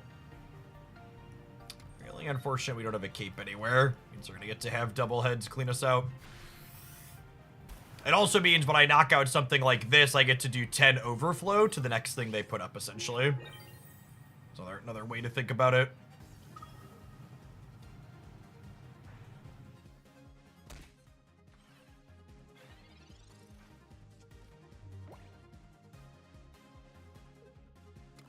It's like, its ability is like so close to being poison, but also just not a number of keyways.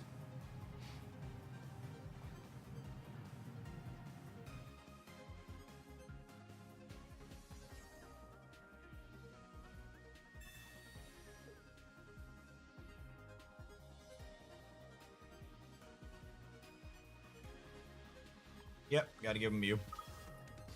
Gotta give him Mew, I think. I mean, giving them either knockout is essentially the same because they're gonna need to clear 2 things to beat me, so might as well give them the Mew. LOL, just Celebi things.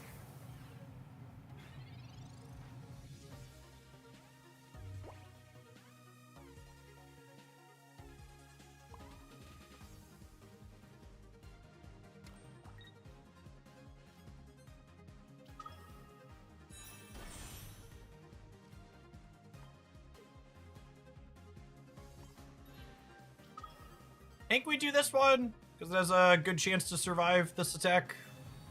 Dawn doing her best X-Speed impersonation for us. I'm going to slide a cape out here, just so we don't go down to 2 heads and a Geo.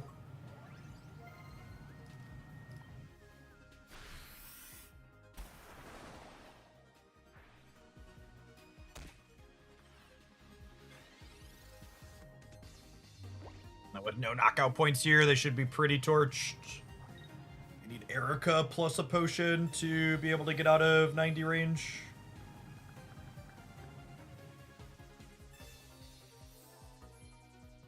Oh, but Glaceon deals 100, yeah? So they need another one still?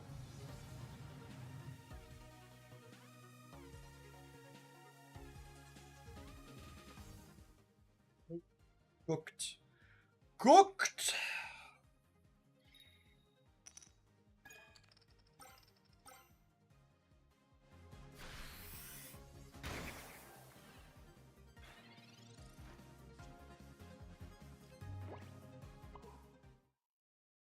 Good night.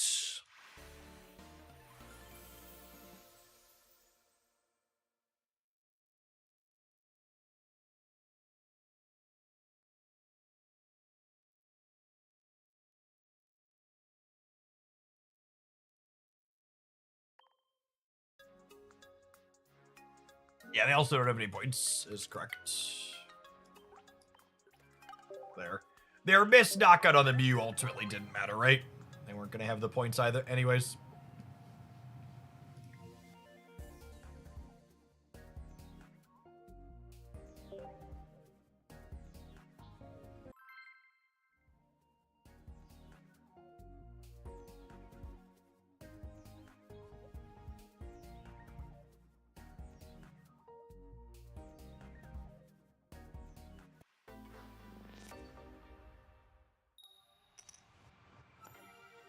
First, boo.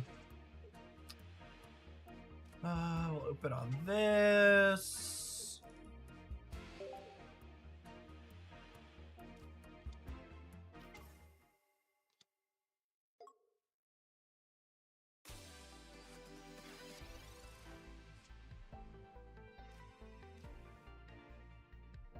You have first energy advantage, but we're a Misty deck.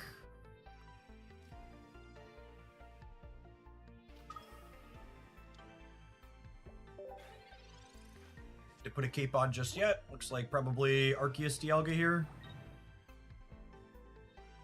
Metal Arceus.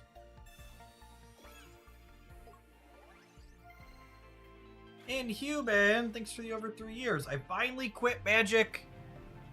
Sold the collection. Nice. Congrats on making it out.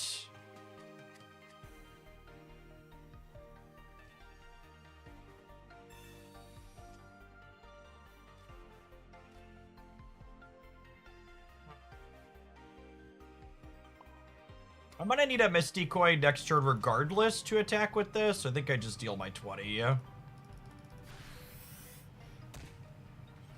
Cape's a nice draw here because notably Starmie doesn't survive an ultimate force shot without it.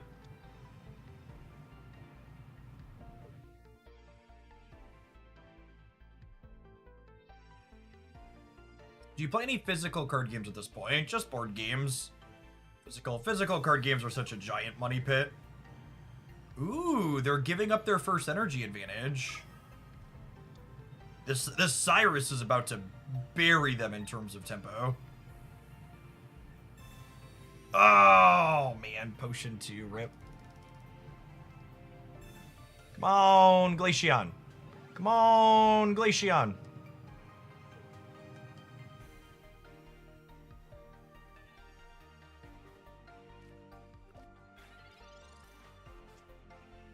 Here she is.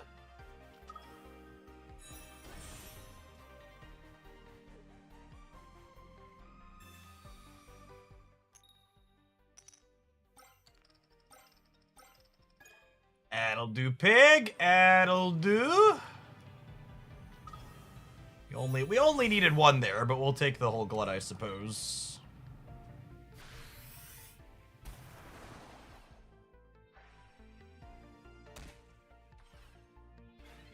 Our pay-to-win coin working out. Yes, exactly.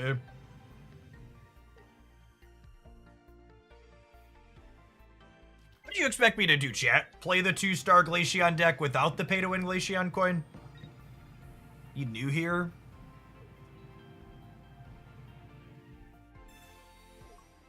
Oh, you're dealing 10 extra, not 40 damage. Oh no, not 40 damage. Oh, 60, shoot. 60 actually kind of matters.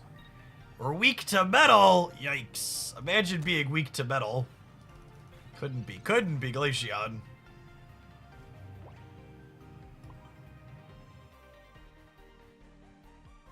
It probably doesn't matter. They're cooked, yeah.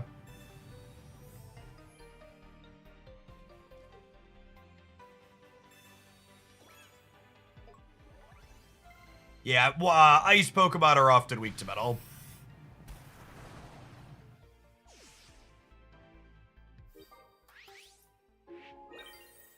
It's fine. They have no knockout points, so we have Starmie and Glaceon built here.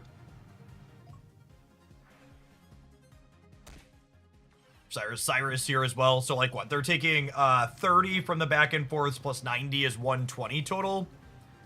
And they've already burned a potion.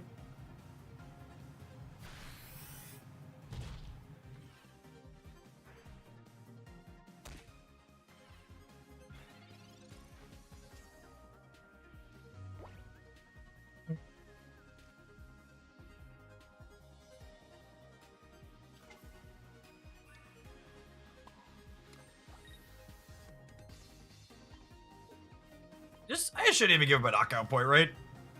Just keep our perfect score with our perfect full arts. Bob and weave, bob and weave.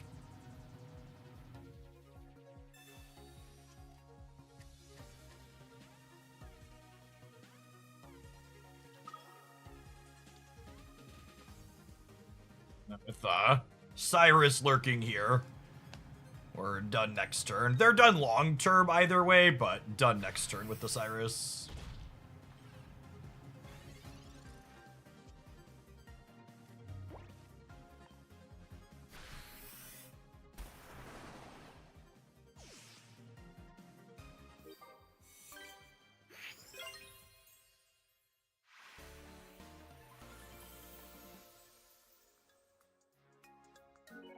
I bought these bits for a deck submission, but then I forgot and used PayPal, which use these to open 10 packs and get the 4th Glaceon for the flare. All right. I humbly accept your bits to open 10 packs, but I actually, what's the word I'm searching for? I actually didn't leave extra money in the machine because I didn't want to tempt myself to spend more after I bricked 2 days in a row, so I had to go put some money in the machine, so hold on. All right, I'm going to press the money button while I send some money to the Pokemon Company. Don't go anywhere. We're going to rip some boosters in a second.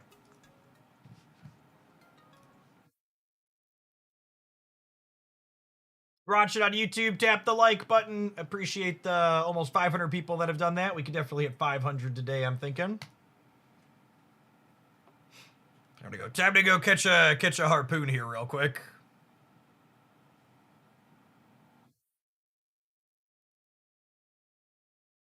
The only full arts I've gotten for the last 2 days are Glaceon full arts, so I assume we'll get another one today, easy peasy. People have bathroom breaks, we have money breaks, something like that. Money, money, money, money, money. All right, the machine has been loaded.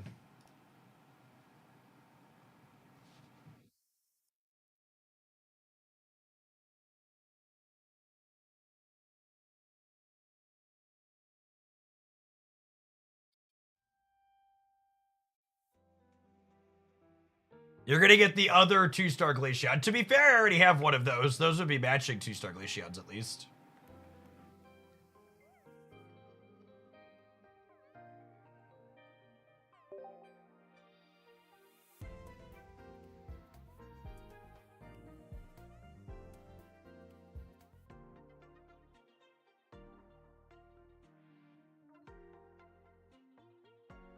We're due for lots of 2-stars. Maybe what's the actual percentage on 2-stars? I think I'm a little below now. I'm at 9 2-stars and 360 packs. What's the probability? 2 stars are 2% on the 5th slot. And I might actually be right about average, actually. And half a percent on the first slot, so 2.5%. So 2.5 times, or 0.025 times 360. And my actual expected 2 stars is 9, which is exactly the number I have. That's hilarious. So the 7 we got the first day was running incredibly hot beyond expectations. Then the next 2 days, obviously running a good bit low. Hey, Travis, thanks for the 10 months. Welcome back. Manly, thank you for the 2 months.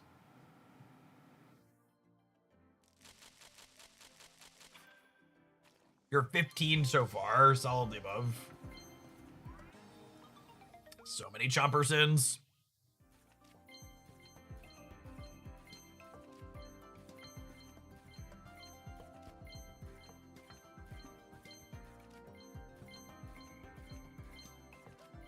Survey says...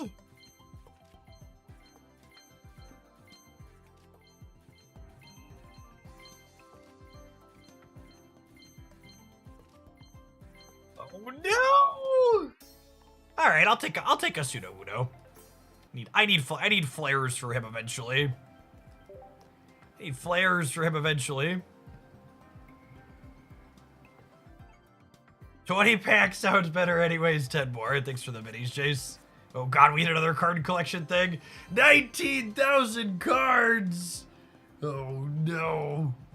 El Jefe Grande, thank you for the 51. All right, Chase. These are the ones, right? Guaranteed matching flared Glaceons. We have so many JPEGs. Can't wait to funge my JPEGs.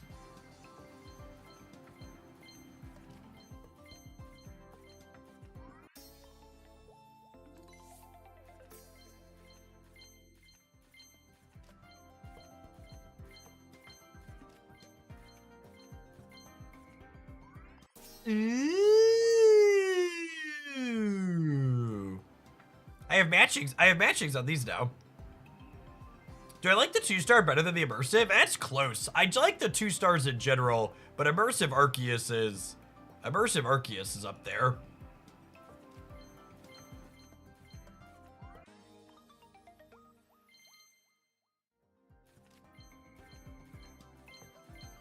It was a 2-star at least. That's true. We can add it to the count. This would have been a really good 10 pull for the average player, huh? Really good 10 pack for the average player. Oh man. That was solidly above expectations.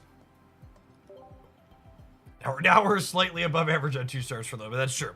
Slightly above for a little while. Well, I mean, you can't end on a streak, chat.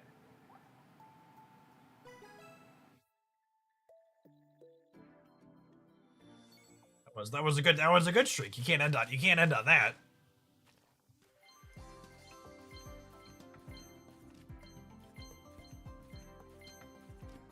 All right, Pokemon. I'm gonna keep opening packs until we don't get a 2-star. So it's up to you. It's up to you how much of my money you want today.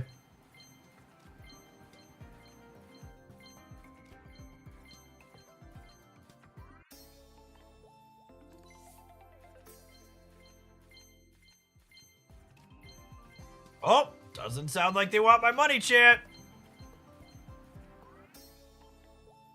Doesn't sound like they want my money. All right, that's all you get. That's all you get. I really liked the Dark Snorlax build better than the metal one, by a good margin.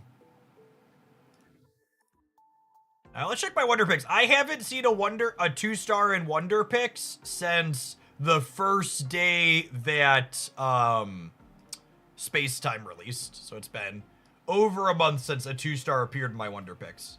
And I want to clarify, I'm not saying since I got a 2-star successfully, I'm saying since I saw one at all. I missed the one that I saw a month ago.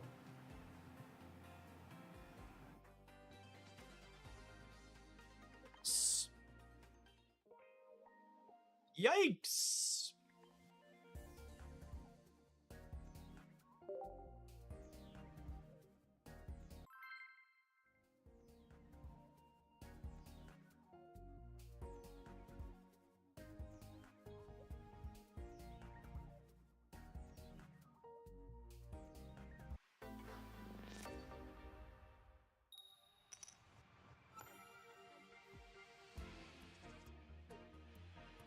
Hey.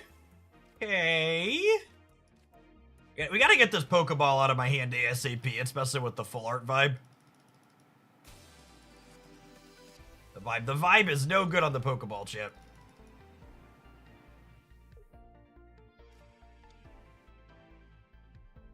The Eevee into Glaceon against Sudowoodo is kind of a funny dynamic because this takes 40 because of weakness, but this takes 50 because it's an EX.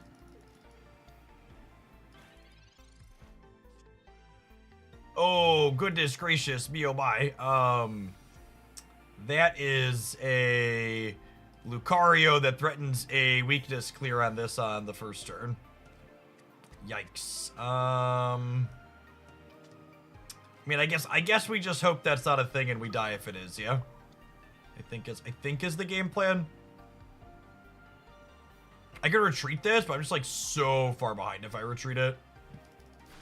I'm not Mistying this turn because if we get to Glaceon, I want to be able to Misty to clear the Sudowoodo next turn.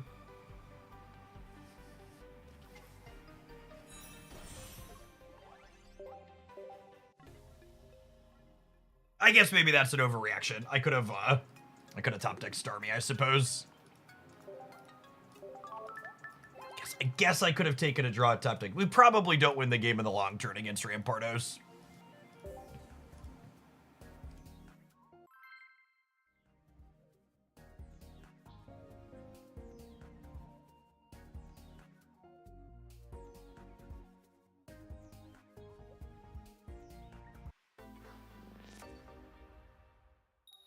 Ten more packs should make you feel better. Thanks for the biddies, Jace.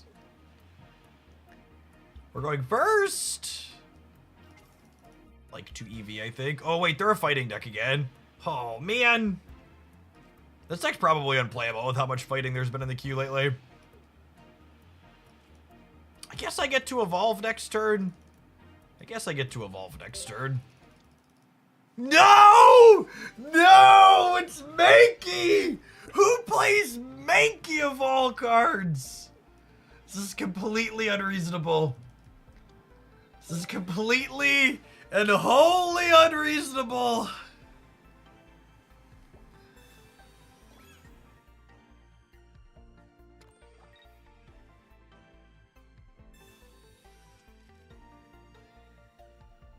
Deck-based matchmaking confirmed. God, I don't know that I'm ready for the deck-based matchmaking conspiracy theories that are gonna come out when this game has ranked. It's gonna be flush with them, I would wager.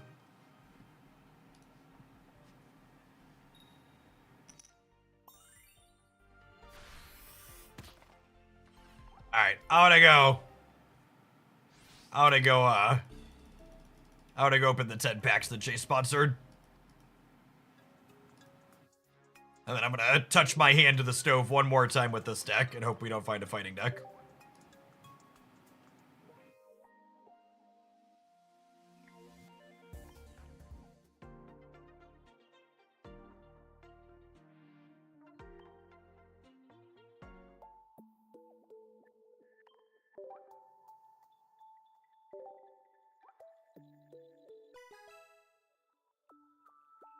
Hey, Alex, thanks for the year. Yeah, we're gonna play a tournament Thursday afternoon, I think is my plan.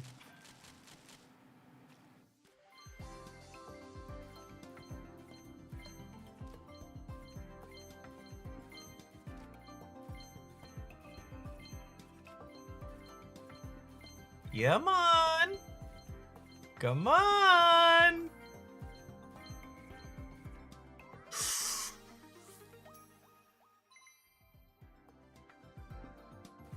play matching. We can play either set of matching Leafeons.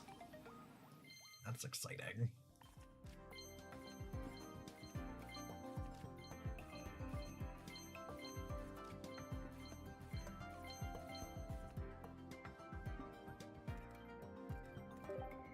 All right, then you know the rules, chat. You can't end on a win. Jace bought us a 2-star. We have to go again, obviously.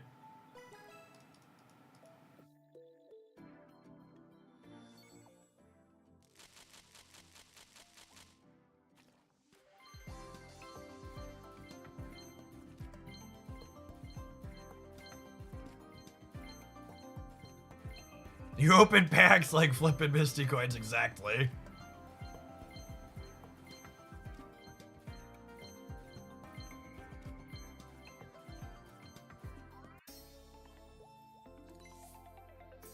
It's 60 gold for a 10 pack. It is, yeah. It's about 10. It's about 10 bucks a 10 pull. Rip! My money is clearly less lucky than Jace's. Which is fair. They said they were on. I'm sensing a pattern. All right, well we're gonna hit the limit here soon. 10 more on Jace. 10 more on Jace.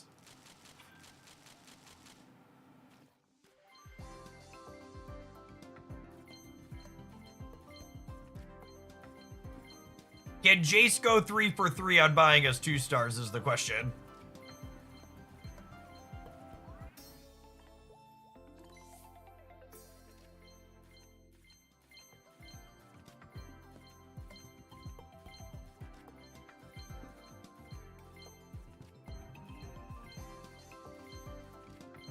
Oh no! We're running out! Oh no! Bricked on the 3-peat gamers. Unlucky really. The real question is how close am I getting to another 1250 points? So a little off. The one full art Irida I have was pack pointed. We bricked the pattern, gamers. We bricked the pattern.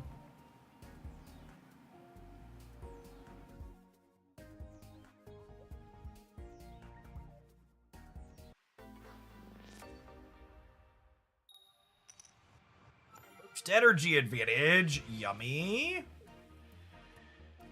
Eevee, but no Glaceon. Starmie, but no Staryu. Our poor deserted mismatch pairs.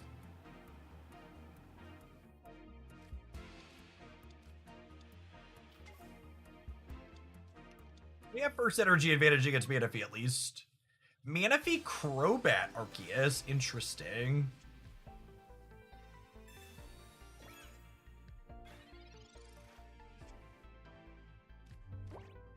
That's the wrong stage 1 deck. Come on.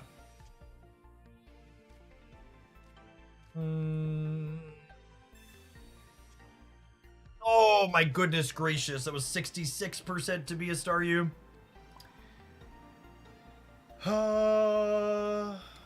It's the wrong Zubat gamer for your water deck. Wrong.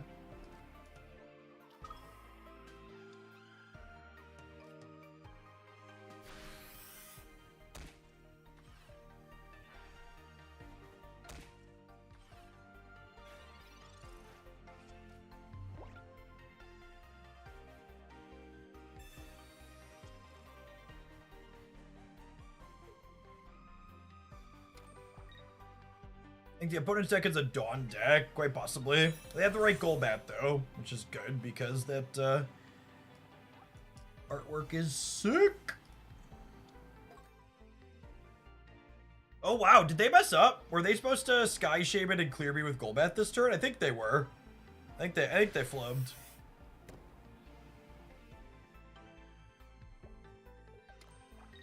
If they have Dawn, we're probably cooked regardless though. Yep.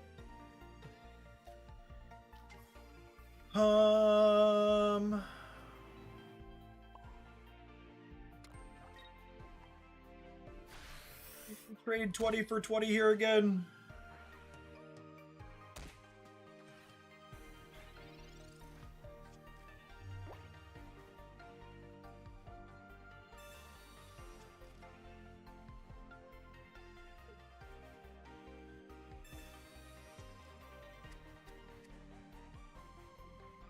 If we find Glaceon, we can kill... Oh, I forgot about Crobat.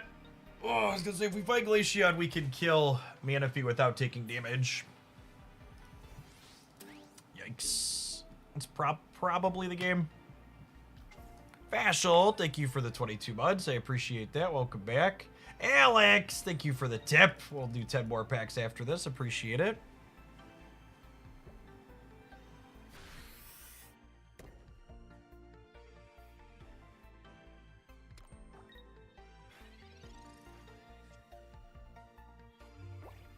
All right, so this is 50% to find Glaceon, 50% to find Staryu.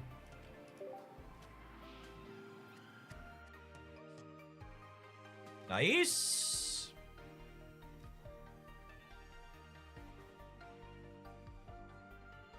Probably cooked though, yeah. So they got the free point with the Crobat. I should have healed the 20 to play around this last turn.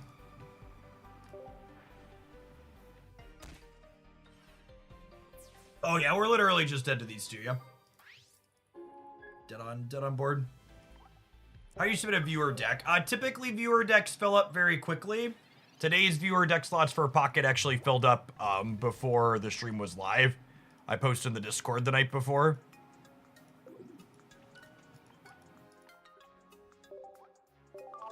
That way I can for next time. Yeah, in the Discord server and the announcements channel, I'll post the link the night before when I'm doing them for people that want to claim them in advance. That way I can import them the day before.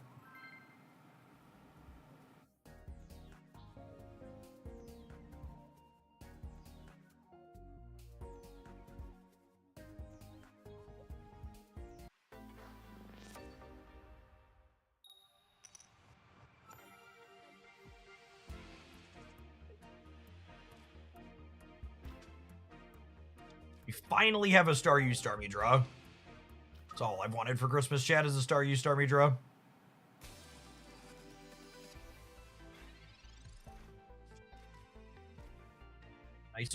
Nice old cape.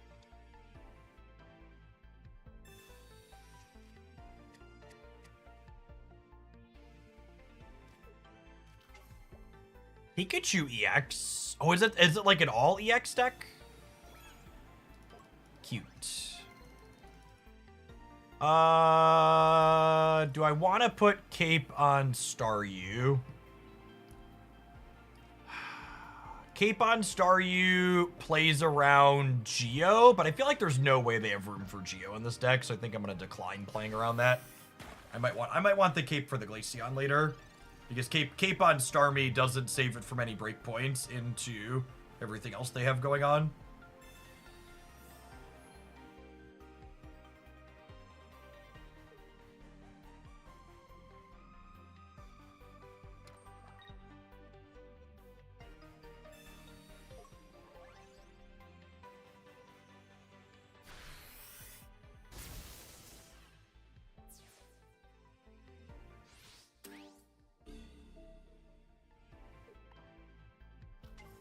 Dang it, Bobby. Narrator, they did in fact have room. Yep. It's fine. We're going to communicate into a Glaceon. We're going to hit heads on Misty a couple of times. We're going to win the game.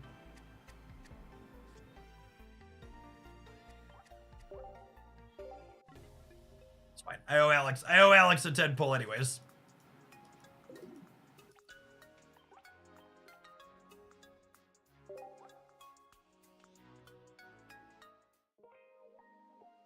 Electric deck playing 20 probably plays Geo for Manaphy. I mean, how do you fit Geo in your deck that has 6 basic Pokemon and 4 Poketools? I guess that's 14. You have room for 6 utility cards? I guess.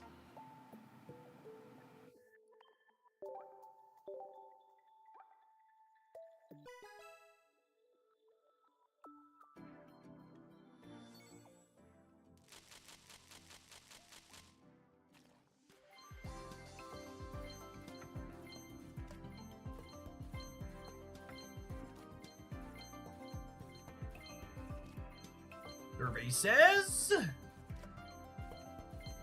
Oh, Squirtle glasses. Thanks for being 3 months in advance. I plan to be here. Thanks for keeping me around.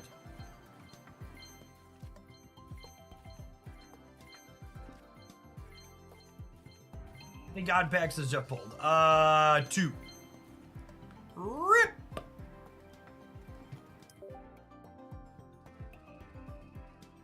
All right, gamers, we'll probably play more Glaceon tomorrow because I need to justify my 2 stars that I have. We are going to pivot on over off of Pokemon Pocket for the rest of today, though. We'll be back with more Pocket tomorrow morning.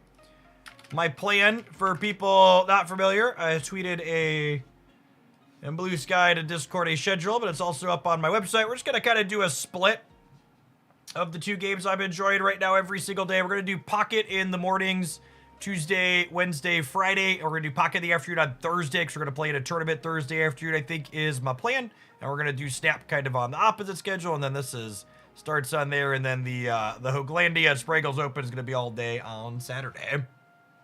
There's still drops going on for Marvel Snap for another couple of days. If you're watching on the YouTube side, I want to continue hanging out in Hoaglandia. You'll need to kick over